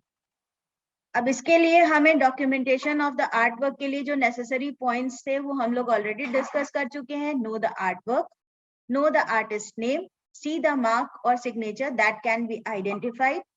ये जेन्युइन होना चाहिए आर्टवर्क। ऐसा तो नहीं है कि जो आर्टवर्क हम स्टडी कर रहे हैं वो एक्चुअली उस आर्टिस्ट का है ही नहीं। To learn about the history of a particular artwork, we have to search the fact about it, and we can search exhibition guide or provenance. कि इस आर्टवर्क का ओरिजिन कैसे हुआ, कहाँ हुआ, ये बारे में जानना, प्रोवेनेंस को जानना, एग्जीबिशन गाइड्स को समझना, और आर्टवर्क के बारे में जानने के लिए हमें ये सारी चीजें कौन गाइड मिल सकते हैं, कैटलॉग्स के थ्रू, किसी भी आर्टिस्ट के थ्रू, उन्होंने जहां करस्पॉन्डेंस किया है या उनके क्यूरेटर ने जहां करस्पॉन्डेंस किया है, या उनके आर्टवर्क को क्रिएट करने में, जैसे एक स्कल्पचर आप क्रिएट कर रहे हो तो आपके साथ कौन सारे लोग साथ में थे, आपके असिस्टेंट्स थे, आपके को आर्टिस्ट थे, कैसे एक प्रोजेक्ट क्रिएट किया गया, ये सारी चीज के बारे में जानना हमें जानने को मिलता है। और जान करके हम ये सारी चीजों की जो नॉलेज है इसको हम जब एक प्रॉपर फॉर्म में लिखते हैं तो that is called document. We can search facts, documents from gallery or museum. Museum के जो आर्काइव्स हैं हम वहां जाकर भी फैक्ट्स और जो आर्टिस्ट के बारे में फैक्ट्स हैं और आर्टिस्ट के बारे में जो एविडेंसेस हैं उनको कलेक्ट कर सकते हैं। Facts can also be searched by collection of information about artifact by people involved directly or indirectly during creation. हमने अभी एक्सप्लेन किया कौन कौन से लोग उस क्रिएशन में की प्रक्रिया में हमारे साथ थे। वो सारे लोग रिसर्च में हमें जो भी डेटा उपलब्ध करा रहे हैं वो प्राइमरी डेटा ही होगा। तो डॉक्यूमेंट क्या है? कलेक्शन ऑफ फैक्ट्स है जो हमारे फैक्ट को एस्टैब्लिश कर रहा है। कलेक्शन ऑफ एविडेंस है जो हमारी बात को, जो हमने कही है, जिसको हम कहते हैं हाइपोथेसिस, उसको एस्टैब्लिश कर। ठीक है? Yes ma'am. Now facts to be investigated. Facts क्या investigate करने? Where was it created? When was it made? Who made it? What inspired, influenced the concept of creation? Historical facts. What style is it? How can we recognize the style? What are the materials used? What are some similar artworks by same artist? And what are some similar artworks of same genre? कौन कौन से facts हमें document के लिए use कर collect करने हैं, अपने डॉक्यूमेंट को, अपनी रिपोर्ट को एम्फेटिक बनाने के लिए हमें क्या क्या यूज करना है। वेयर वाज इट क्रिएटेड, कहाँ पर इसका क्रिएशन हुआ, कहाँ बनाया गया, किसने बनाया, बनाने में कौन कौन से इंस्पिरेशंस थे, उसके पीछे के हिस्टोरिकल फैक्ट्स क्या है, हिस्टोरिकल टाइम क्या है, किस शैली में बनाया गया है। वो 4 क्वाड्रेंट्स याद करिए। पहला जो था हमारा कि वो इमिटेशन है, दूसरा जो है एक्सप्रेशन है, तीसरा फॉर्मलिज्म है, मतलब फॉर्मल कंस्ट्रक्शन है, और चौथा आपका इंस्ट्रूमेंट की तरह से यूज किया जाना है। तो इस यहाँ पर वो चीज भी इंक्लूड हो जाती है। What are the materials used, ये हम लोगों ने डिस्कस किया है कि आर्टिस्ट डिफरेंट मटेरियल्स को कैसे यूज करते हैं अपने एक्सप्रेशन के लिए। तो उनको हमें एक्सप्लोर करना है कि उसने पर्टिकुलरली यही मटेरियल क्यों यूज किया। जैसे कल हम लोगों ने एक एग्जाम्पल देखा था, रोप्स का यूज कर रहे हैं या धागे का यूज कर रहे हैं, तो कैसे कर रहे हैं। What are the some similar artworks of same genre, और उसी तरह के उसी जर्नर के और आर्टवर्क्स कौन से हैं उनके बारे में जानना, और वो सिमिलैरिटी क्या है उनकी, ये जानना। तो इंटरप्रिटेशन क्या है अब, और further questions to be investigated, and this is the proper document. ठीक है, यस यस ये डॉक्यूमेंट है आपका, और इसमें अगर हम ये चीजें ऐड कर देते हैं, ये आपका एक रिसर्च पेपर हो गया। अगर हम फैक्ट्स टू बी इन्वेस्टिगेटेड, इस इन्वेस्टिगेशन के ऊपर ये चीज ऐड कर दें, इंट्रोडक्शन,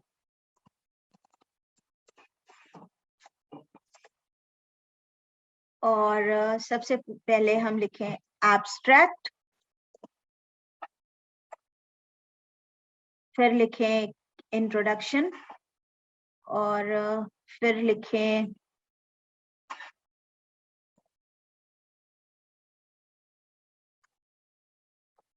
हम बीच में भूल गए थे keywords, introduction and then methods,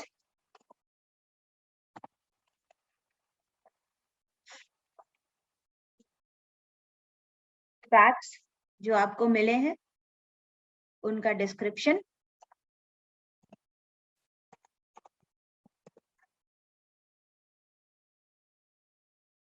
और सॉरी आई लॉस्ट हियर, ठीक है, वेयर वाज इट क्रिएटेड वगैरह वगैरह, इंटरप्रिटेशन, उसके बाद में कंक्लूजन।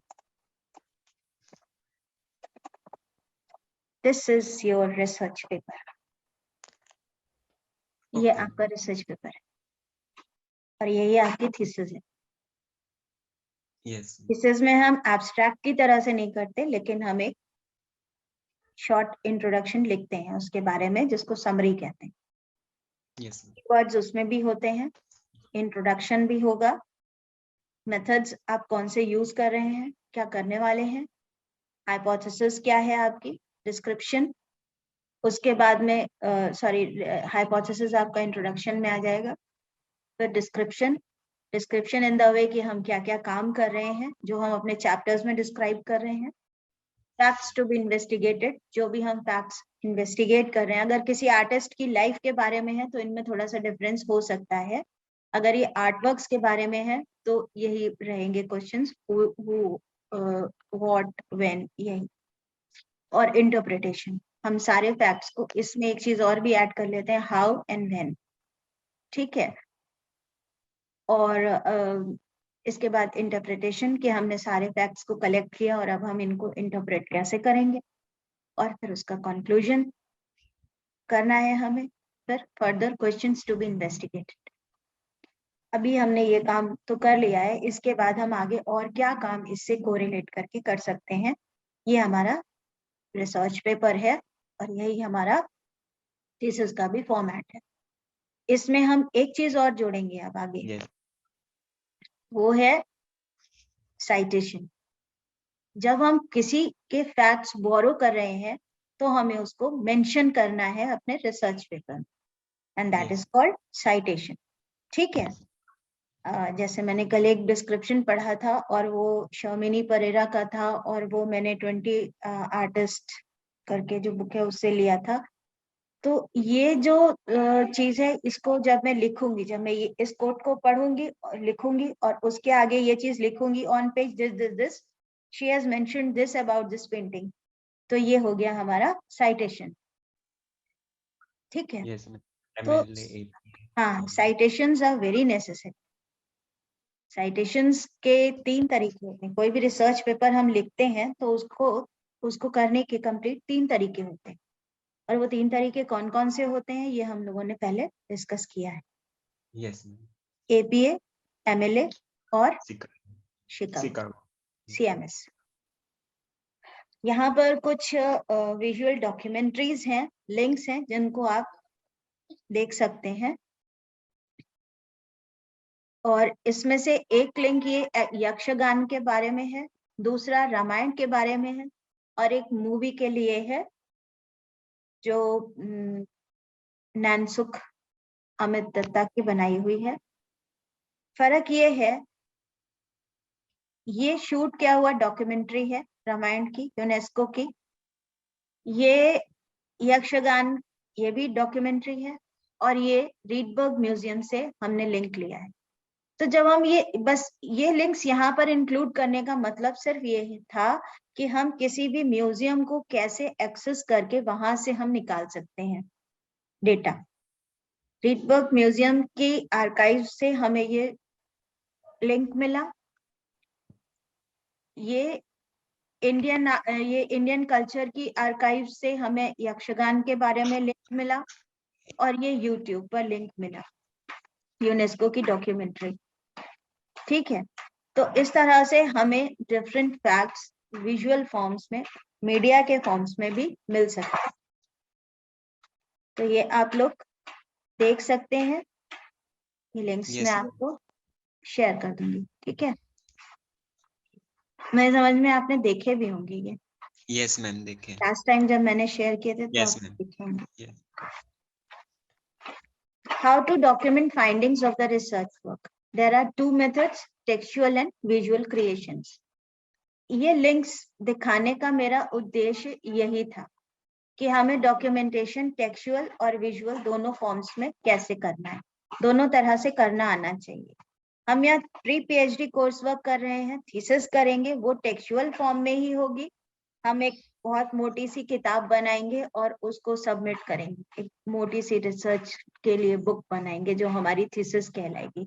उसमें ये सारी चीजों का हम विद सोर्स जो है सारा चीज लिखेंगे, बिब्लियोग्राफी, रेफरेंस, गैलरी, सब कुछ ऐड करेंगे। लेकिन हम क्या करते हैं कि जब हमने ये नैनसुख मूवी देखी तो क्या हमें ये समझ नहीं आया कि ये भी किसी की थीसिस है। Yes. और इसमें भी प्रॉपर साइटेशंस हैं। Yes, ma'am. तो वो मूवी के मेथड में है। तो बस ये Yes, 3 लिंक्स यहाँ पर देने का यही उद्देश्य था। और ना सिर्फ हम अपने डॉक्यूमेंट्स क्रिएट कर सकते हैं, बल्कि हम अपनी थीसिस के लिए दूसरे के क्रिएटेड डॉक्यूमेंट्स भी यूज कर सकते हैं। लाइक मेरे प्रोजेक्ट के लिए मैंने जो रामायण का जो रामलीला की परफॉर्मेंस होती है उनके वीडियोस शूट किए। प्रोजेक्ट का जो रिपोर्ट है वो तो टेक्स्ट में ही गया, लेकिन जो लिंक्स हैं वो हम उसमें इंक्लूड कर सकते हैं। अदरवाइज जो हमने वीडियो शूट किए थे उनके बेसिस पर हमने इन्फरेंसेस निकाले। इसी तरह से हम किसी के पास जा रहे हैं इंटरव्यू करने के लिए, तो भी हम उसके इंटरव्यू का वीडियो क्लिक कर सकते हैं, शूट कर सकते हैं। Yes, ma'am. ठीक है, Yes, ma'am. तो इस तरह से ये हमारे फैक्ट के कलेक्शन में काम आते हैं। और जब हम प्रॉपर एक पूरी थीसिस कर चुके होते हैं तो हम इसे विजुअल फॉर्म में भी प्रेजेंट कर सकते हैं, क्योंकि हम लोग भी विजुअल आर्टिस्ट हैं। Yes, ma'am. How to document findings? 2 methods, textual, visual. Documentation means materializing the information. जो भी informations मिली है उनको हम material form में produce कर रहे हैं, तो वो हमारा proper एक way हो गया कि हम documentation हो गया। It explores how the process of making and interpreting art can be seen through documentary. Documentary lens may be textual or visual. इससे हमें ये पता चलता है कि हम आर्ट वर्क को डॉक्यूमेंट्री के लेंस से कैसे एक्सप्लोर कर सकते हैं। This offers an interdisciplinary perspective on the way information is created, conveyed and consumed. It includes both the process and the product. अब पहले तो ये समझते हैं कि ये कैसे प्रोसेस ऑफ मेकिंग जो है उसको कैसे एक्सप्लोर करेंगे और आर्ट को कैसे इंटरप्रेट करेंगे, can be seen through documentary lens. Nainsukh के जीवन के बारे में वो मूवी है पूरी पूरी।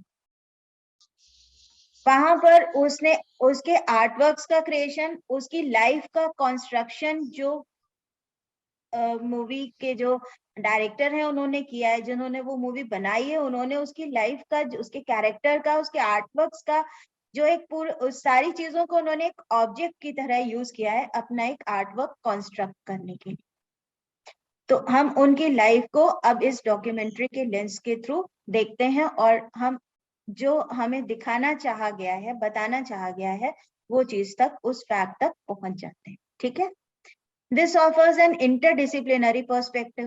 Yes, ma'am. ऑब्वियसली ये इंटरडिसिप्लिनरी है, हम बात कर रहे हैं लिखने की और मूवी बनाने लगे, तो इंटरडिसिप्लिनरी पर्सपेक्टिव तो है यहाँ पर। On Yes. The way information is created, जिस तरह से इंफॉर्मेशन क्रिएट की जाती है, कन्वे की जाती है एंड कंज्यूम और कंज्यूम की जाती है।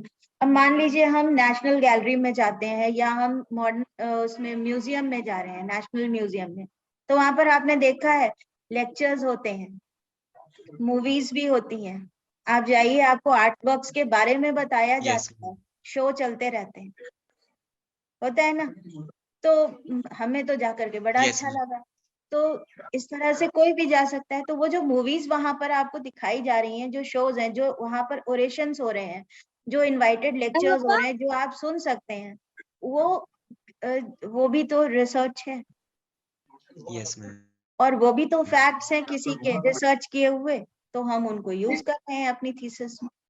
और वो सारी चीजें हमें Yes, जो हमारा जो नेशनल म्यूजियम है वो अवेलेबल करा रहा है अपनी आर्काइव्स में।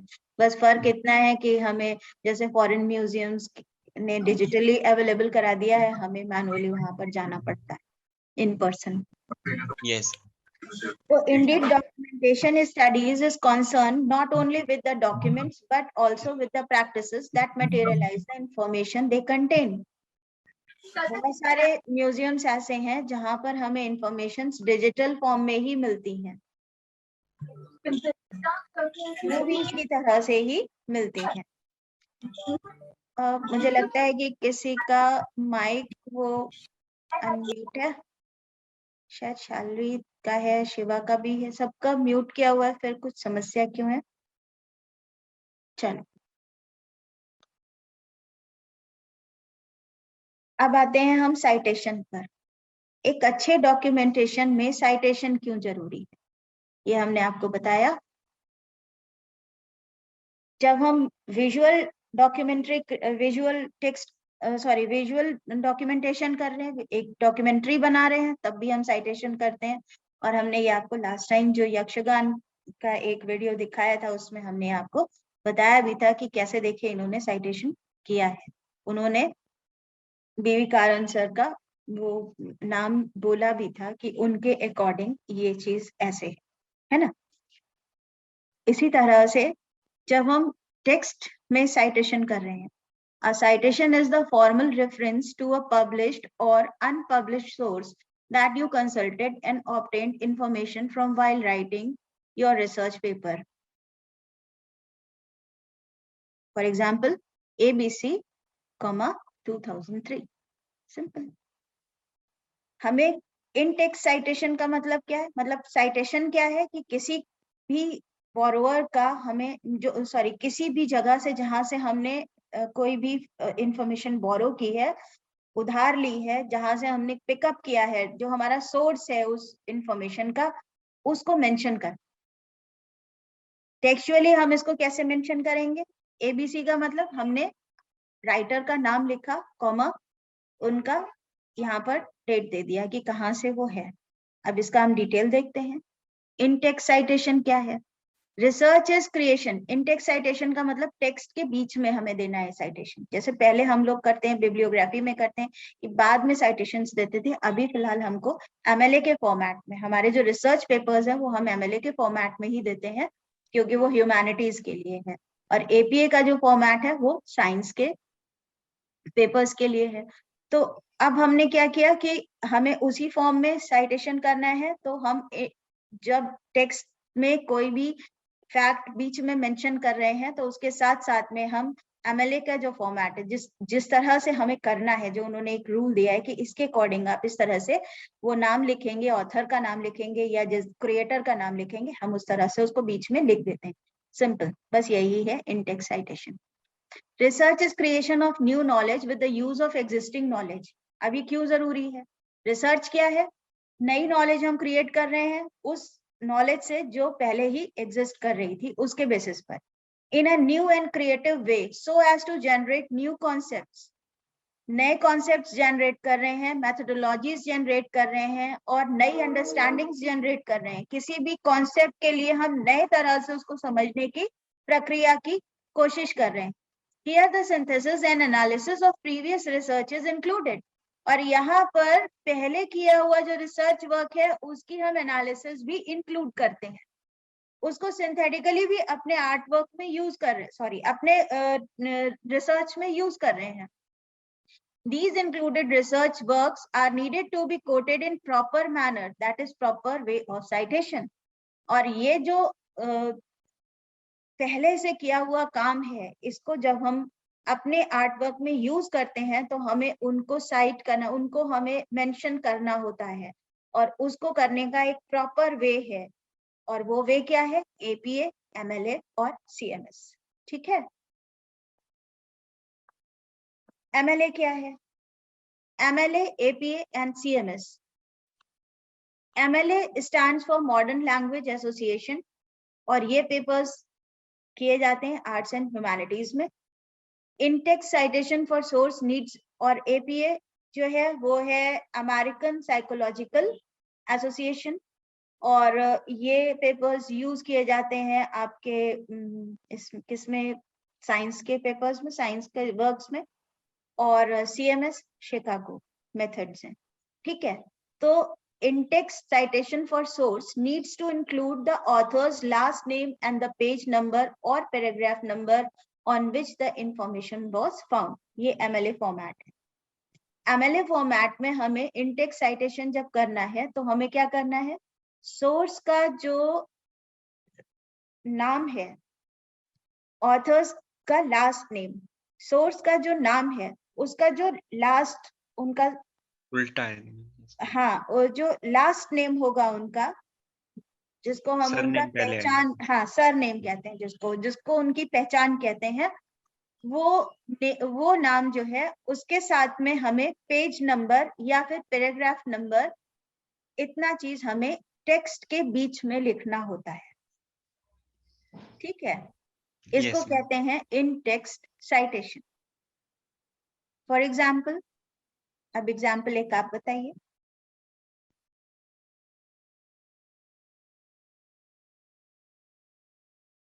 मैंने ये आपसे कहा था कि मैं आपको रिसर्च पेपर्स दिखा दूंगी, और ये भी कहा था कि मैं सिनॉप्सिस भी दिखा दूंगी। आप कब आओगे? आप जब भी आओ बताओ मुझे, मैं आपको लोगों को सिनॉप्सिस दिखा देती हूँ, रिसर्च पेपर्स दिखा देती हूँ।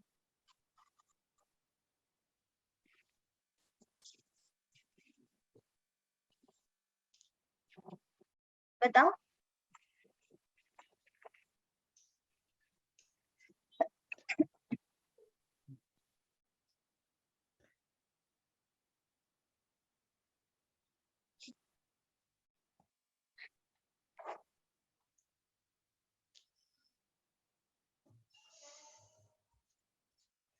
मैम आपने एक एग्जांपल बताया था पहले, इरविन जोहन वाला, कैम्ब्रिज स्टेला, बहुत सारे ऑथर्स रहते हैं, उसके बाद फिर तो अभी कोई एक एग्जाम्पल आप बताओ।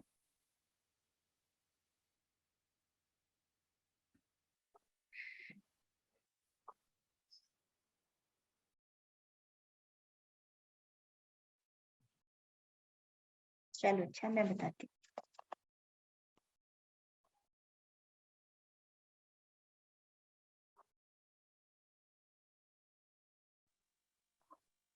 Sorry,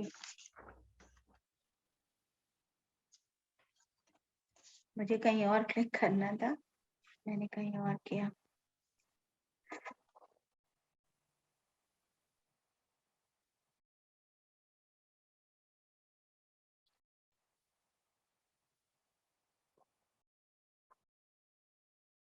This is my research paper.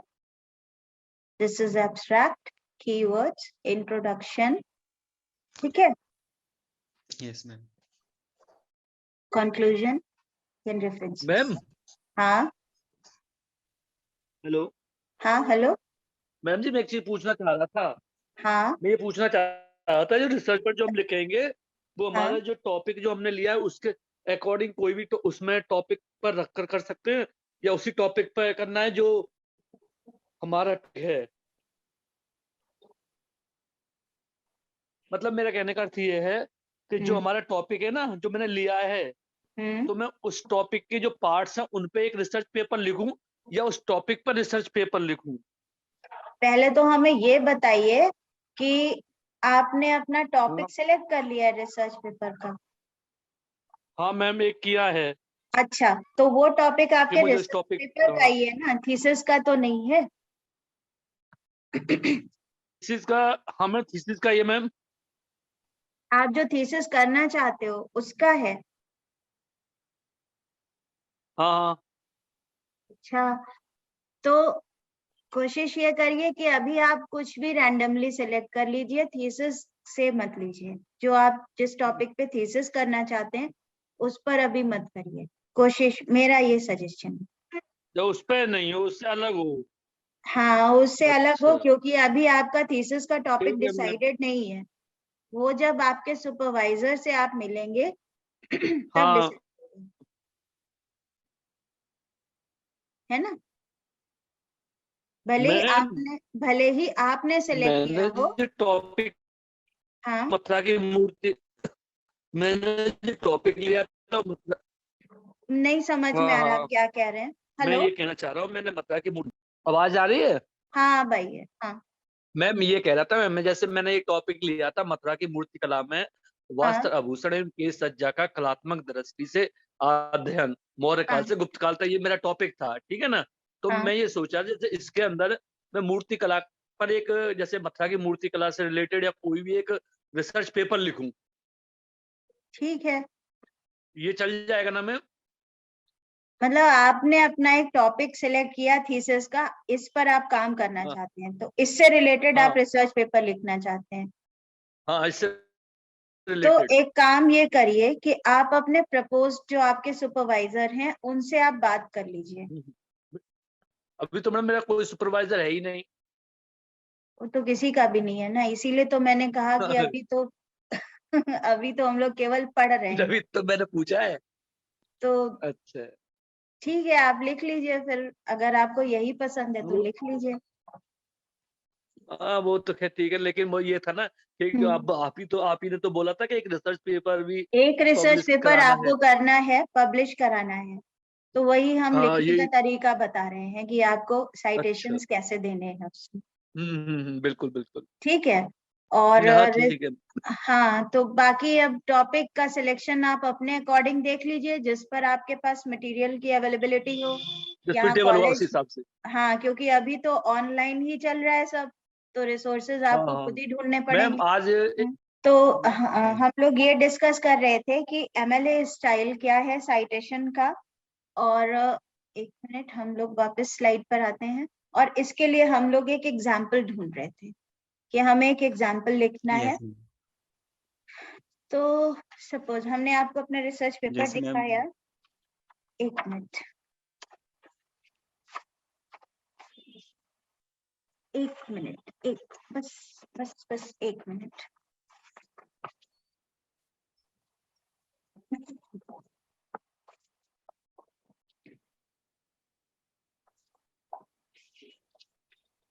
मान लीजिए हम एक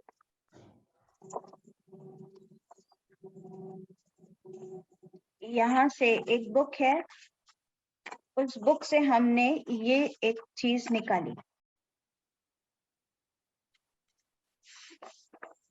In the pictorial arts, the form of architecture and sculpture exist in actual three-dimensional space. ठीक है। In the pictorial art,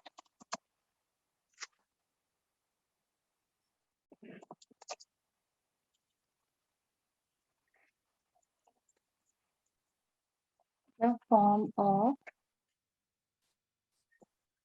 architecture and sculpture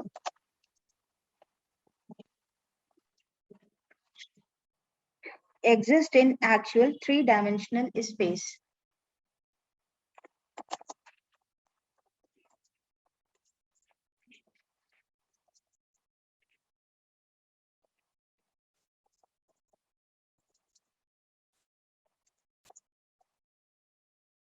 ठीक है, ये हमने कर दिया. Yes ma'am.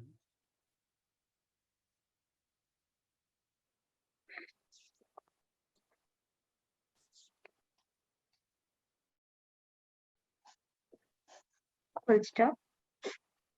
The forms of painting and of its relatives, drawings, engravings, and the like exist almost wholly on a two-dimensional surface.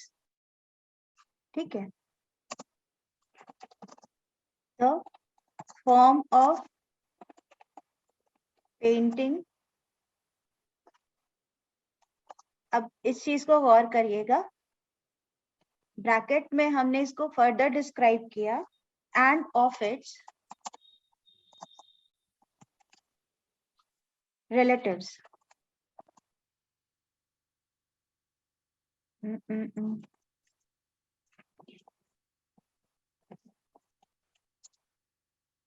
Relatives कौन से हैं इसके? Drawing, engraving and the like.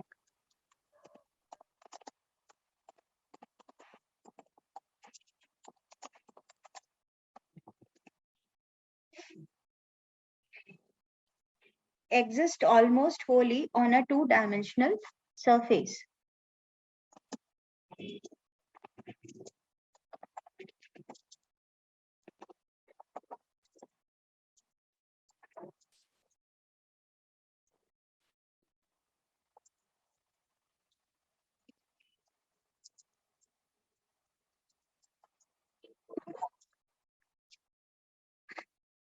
अब हमने ये जो चीज लिखी है इसे हम बोल्ड कर लेते हैं.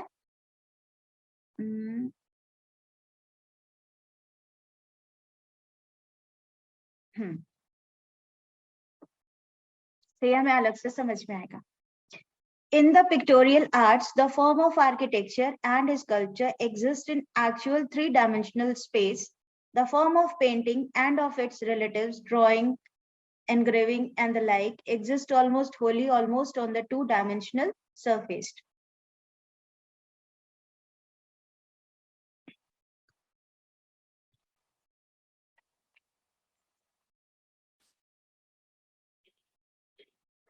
Put the bracket here.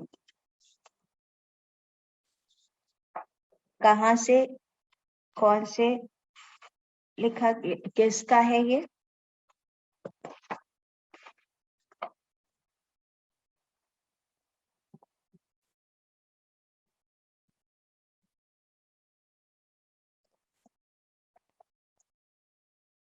कैसे जी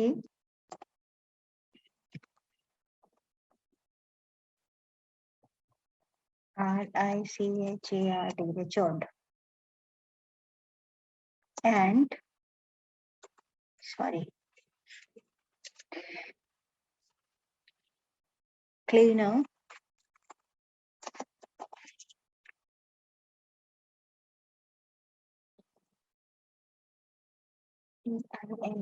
cleaner S Fred. ओके ये हो गया आपका पेज नंबर 17.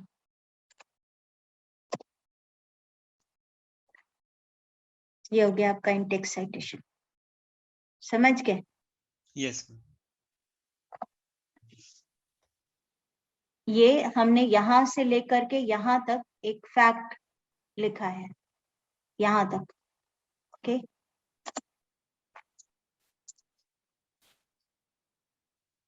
यहां तक. ठीक है. Yes, sir. surface तक.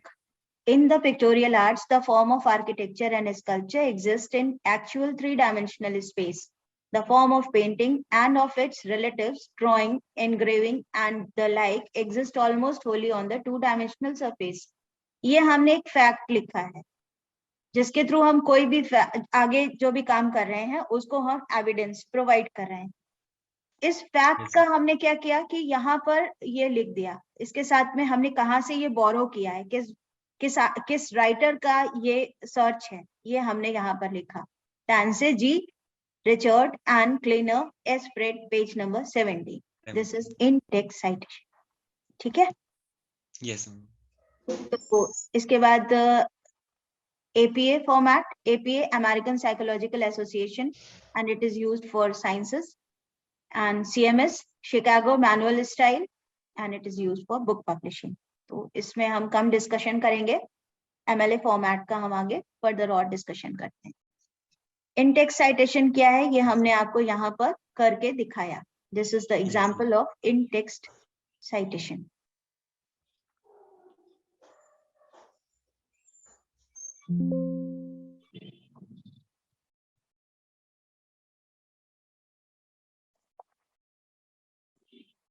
ओ, यहाँ से नहीं कॉपी हुआ ये.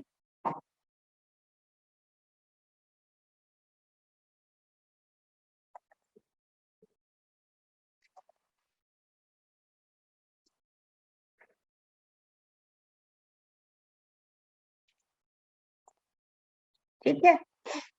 अब इन टेक्स्ट साइटेशन कितनी तरह से हम कर सकते हैं, अभी इसको हम लोग रेफरेंस में कैसे यूज करेंगे, इसी फैक्ट को हम ये भी बताएंगे. अब इन टेक्स्ट साइटेशन हम लोग कितनी तरह से करेंगे.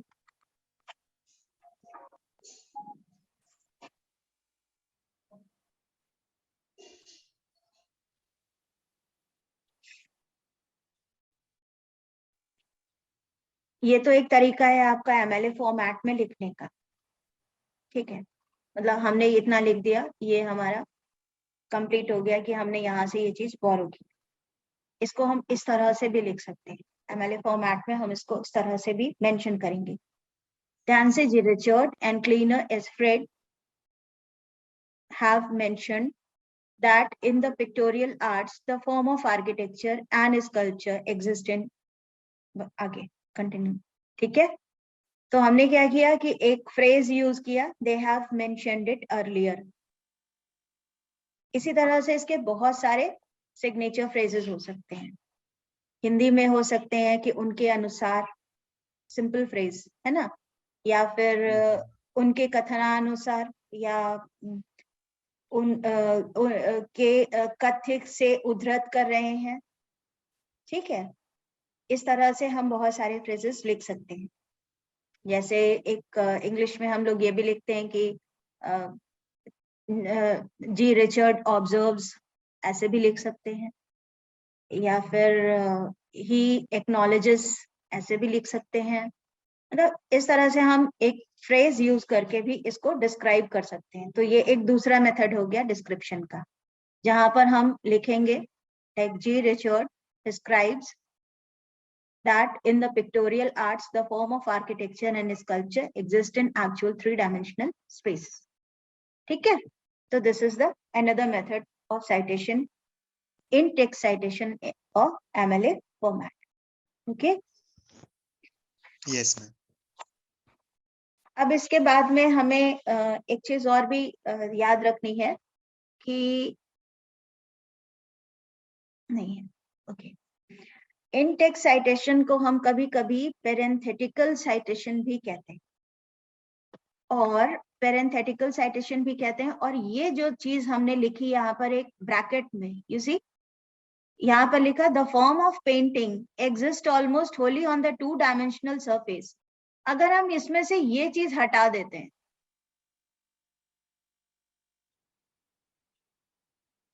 हमारे इस सेंटेंस पे कोई असर पड़ रहा है. The form of painting exist almost wholly owned the two dimensional surface.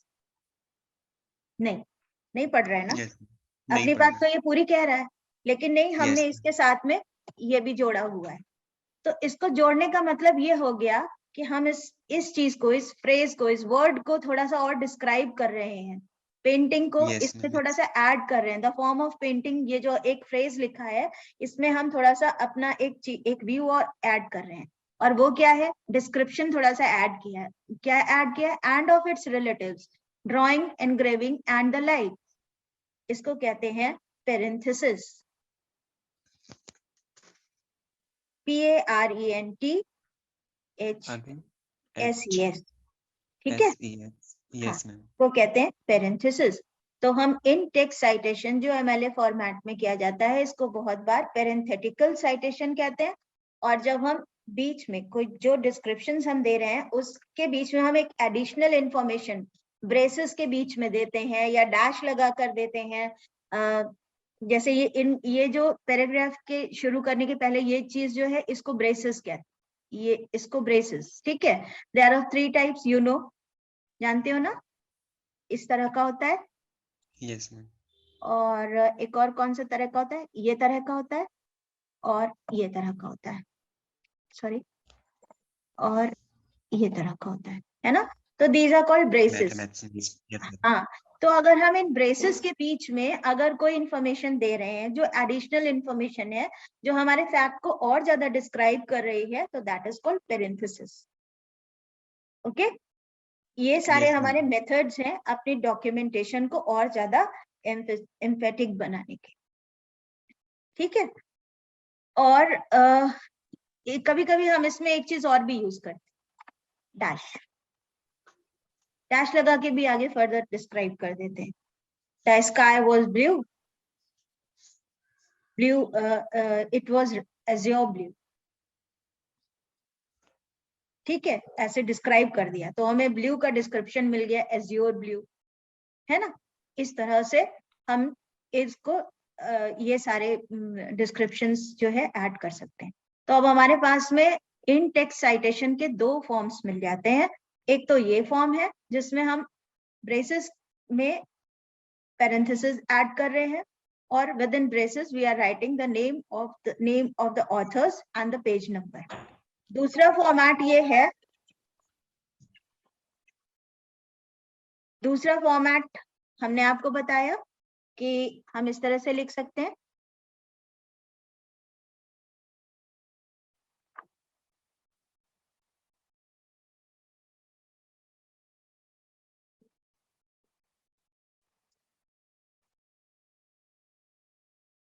Spread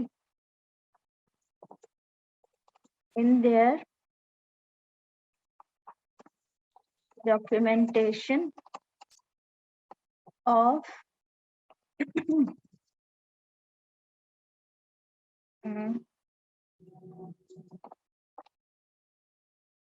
sorry, about the pictorial art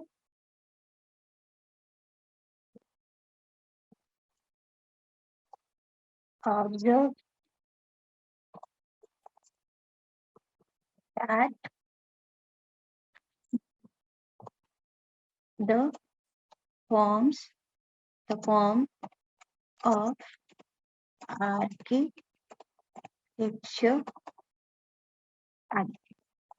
तो यहाँ पर हमें ब्रेसेस की जरूरत नहीं पड़ी, हमने इसको इस तरह से लिखा, ठीक है। ये दूसरा Yes, form, ma'am. Tansey, Girard and Kleiner as spread in their documentation of about the pictorial art observe that the form of architecture। आगे हम कंटिन्यू करेंगे, ठीक है। Yes, ma'am. ये हमारे 2 तरीके हो गए इन टेक्स्ट साइटेशन। अब हमें एक चीज याद रखनी है कि इन टेक्स्ट साइटेशन हमें हर उस जगह पर यूज करना है जहां पर हम कोई भी इंफॉर्मेशन दूसरे व्यक्ति की, दूसरे रिसर्चर की कोट कर रहे हैं, बहुत Yes, नेसेसरी, कहीं भी छोड़ना नहीं। Yes, ma'am. दूसरी चीज कि किसी भी रिसर्चर की इंफॉर्मेशन को अगर हम वर्ड्स बदल करके लिख दे रहे हैं, सिनोनिम्स यूज करके लिख दे रहे हैं, तो भी वो गलत है, प्लेगियरिज्म में काउंट किया जाएगा। Okay, ma'am. ठीक है, तो हम ये नहीं कर सकते हैं कि हमने एक किताब में जो सेंटेंसेस पढ़े उनको हम सिनोनिम्स में कन्वर्ट करके अपना टेक्स्ट वो वाले फैक्ट्स को यहाँ पर फिर से लिखते हैं, ऐसा नहीं है। हमें किसी दूसरे व्यक्ति की खोज को उसी तरह से उसी के शब्दों में यहाँ पर साइट करना होगा। उसके साथ साथ हमें ब्रेसेस में उसका इंट्रोडक्शन भी उसके लास्ट नेम का और उसके पेज नंबर का लिखना होगा। ठीक है? यस। हमने आपको पैरेंथेसिस बता दिया, इन-टेक्स्ट साइटेशन बता दिया, और इन-टेक्स्ट साइटेशन का जो सोर्सेज हैं वो बता दिए कि क्या क्या हो सकते हैं। विजुअल्स भी हो सकते हैं। अभी विजुअल्स में कैसे करेंगे ये हमने आपको बताया था। मतलब यहाँ पर हमने दो ऑथर्स को कंसीडर किया है। अगर मान लीजिए हमारे पास में सिर्फ एक यही ऑथर है, क्लीनर, तो हम केवल इतना लिखेंगे, और अगर दो है तो हम ऐड कर देंगे ऐड करके। ठीक है? तीन है, यस। फर्दर और ऐड कर देंगे। इस तरह से हम बढ़ाते चले जाएंगे। अब कई बार ऐसा होता है जहां पर हमारे पास में ऑथर अननोन होता है, हमें ऑथर का नाम नहीं पता, तो वहां पर हम क्या करते हैं, this citation needs to include the title or short and title of the work. जो भी वर्क हम वहां पर कोट कर रहे हैं उसका एक शॉर्ट टाइटल लिखेंगे। मान लीजिए इस वर्क का शॉर्ट टाइटल है specialised categories and terms for pictorial art. अब हमें इसके ऑथर का नाम नहीं पता है, तो I will be writing specialised categories and terms for pictorial art, और उसके बाद में हम फिर आगे लिखेंगे उसमें short and title of the work, और उसके बाद उसमें क्या लिखेंगे, पेज नंबर, जिस जगह से हमने पेज नंबर पिकअप किया है। मान लीजिए पेज नंबर 17 है, वो है एक्चुअली, तो हम पेज नंबर 17 यहाँ पर लिख देंगे। उसके बाद में हम इसमें पैराग्राफ का भी नंबर लिख देंगे, लाइक पैराग्राफ 3 में ये लाइन आ रही। ठीक है? तो हमने, अगर हमारे पास में किसी ऑथर का नाम नहीं है तो हम उस वर्क के जो जहां से हमने ये इंफॉर्मेशन कोट किया है उसका टाइटल लिखेंगे, पेज नंबर लिखेंगे, और उसके साथ पैराग्राफ का नंबर लिखेंगे। हम ये बिल्कुल नहीं कर सकते हैं कि हमें अगर ऑथर का नाम नहीं पता है तो हम उसको अपना बना करके प्रेजेंट करते हैं। ठीक है? Yes. This is your in text citation. उसके Yes. बाद में in text citation with multiple authors, ये हमने आपको करके दिखा दिया कि ये कैसे होगा। Yes ma'am. बुक और प्रिंट का सोर्स कैसे लिखा जाएगा ये हम आपको बता दे रहे हैं। ये है, देखिए, बुक का एक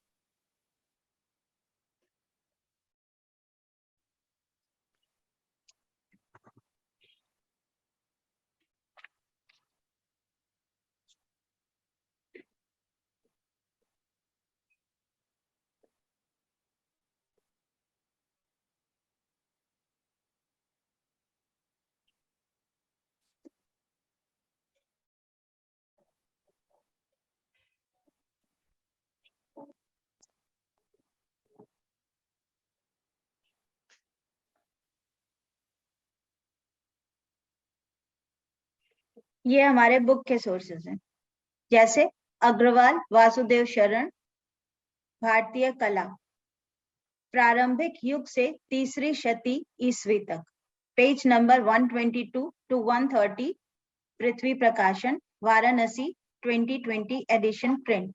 ये रेफरेंस का है, आपको रेफरेंस में लिखना है। जब आप इन-टेक्स्ट साइटेशन दे रहे हैं तो आप बुक्स के सोर्सेस इस तरह से देंगे, बस यहाँ तक लिखेंगे। Yes ma'am.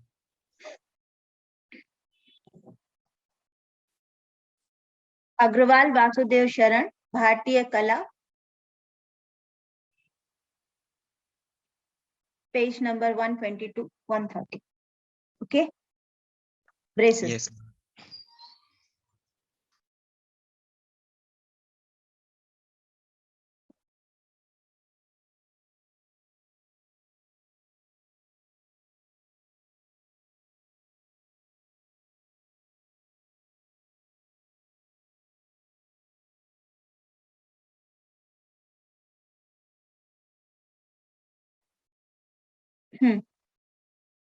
Roy C Craven, Indian art, a concise history, page number 21 22 23। मान लीजिए इतना चीज है हमारा, यहाँ तक लिखा, ये हमने ब्रेसेस में दिया, this is my in text citation. ठीक है, यस मैम। ये हमारे बुक्स के और प्रिंट के सोर्स हैं। और वेब पेज का साइटेशन कैसे देंगे?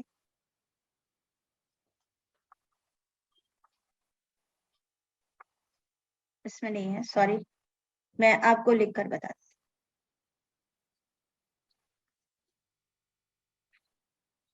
ये रहा आपका,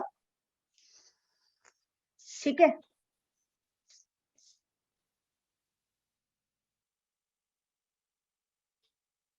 कॉपी द लिंक,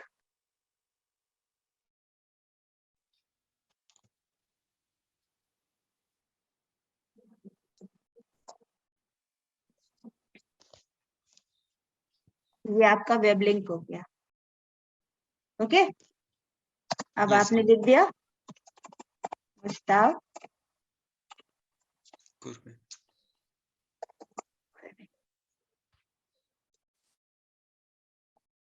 गूगल से आपने लिए, गूगल लिंक हो गया, ठीक है। और दिस इज फ्रॉम वेब, ये आपका प्रिंट था, ये आपका वेब है, ठीक है। Yes ma'am. ये तरीका है आपका साइटेशंस देने का। और जब हम जब हम रेफरेंसेस देते हैं पूरे, तो रेफरेंसेस कैसे लिखते हैं? ये तो आपका इन टेक्स्ट हो गया ना, अभी आप रेफरेंस कैसे दोगे ये हम आपको दिखा दे रहे हैं। सॉरी, हम टेक्स्ट बॉक्स सिलेक्ट करना भूल गए। रेफरेंसेस कैसे लिखेंगे? हमने यहां से लिया है ये चीज,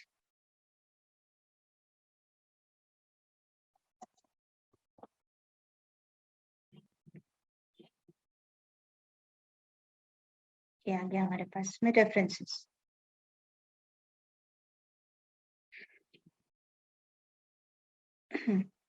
यहाँ पर हमने लिखा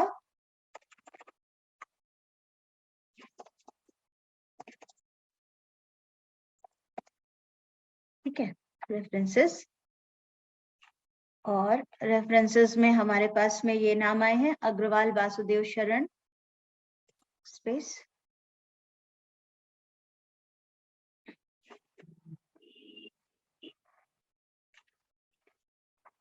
बट ये थोड़ा सा हम लोग पहले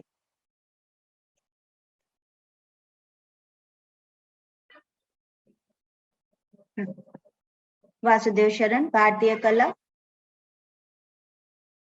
अब ये पेज नंबर 122 से 130, ये यहां से हट करके यहाँ आ जाएगा, ये सब पृथ्वी प्रकाशन वाराणसी 2020 एडिशन प्रिंट, ठीक है। एग्जैक्टली इसी तरह से इसको हमने ब्रेसेस हटा देते हैं,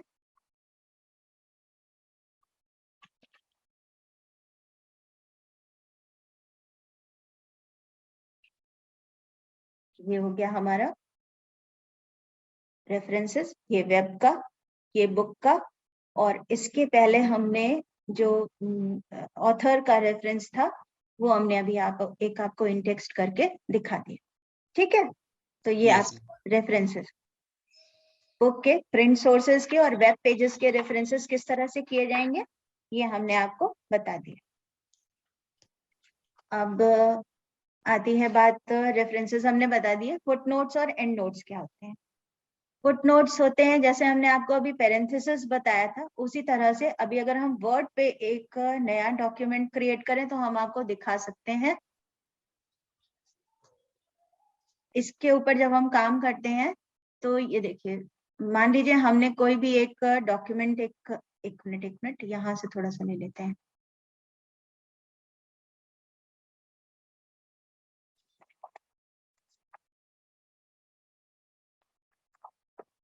ठीक है, यहाँ पर हमने क्या किया, यहाँ पर देखिए ऊपर जाएंगे आप, यहाँ पर इंसर्ट मिलेगा आपको, राइट। इस इंसर्ट में देखिए बहुत सारी चीजें हैं, पेज नंबर्स हैं, headers, putters, Wikipedia, online videos, media link, ठीक है। और यहीं पर ही आपको मिलेंगे फुट नोट्स और एंड नोट्स।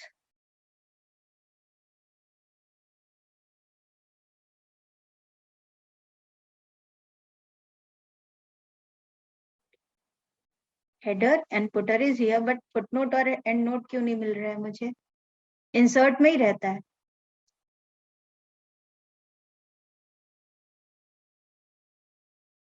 लिंक तो ये वेब से कनेक्ट कर देगा, नहीं?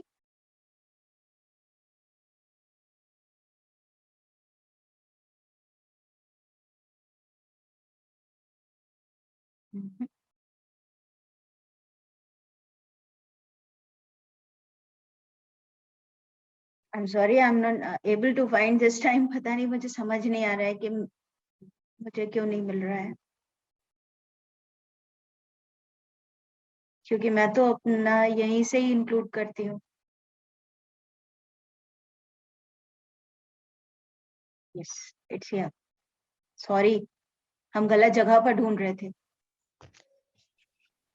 इंसर्ट फुटनोट्स, ठीक है, ये आ गया। Yes, ma'am. रिलीजियस और माइथोलॉजिकल इन थीम 1, ये आ गया आपका, ये पेज पर आ गया। यहाँ पर आप इसका डिस्क्रिप्शन लिख सकते हैं। रेफरेंस नहीं लिखना है, डिस्क्रिप्शन लिखना है। जो भी आप इससे रेफर करके लिखना चाहते हैं वो लिख सकते हैं, ठीक है। और जब हम Okay. एंड नोट करते हैं, ठीक है, ये फुटनोट, ये आपका एंड नोट इसलिए हो गया है क्योंकि जब हम डॉक्यूमेंट तो यही रहेगा ना, अगर हम यही डॉक्यूमेंट को 2 पेजेस का बना देते हैं,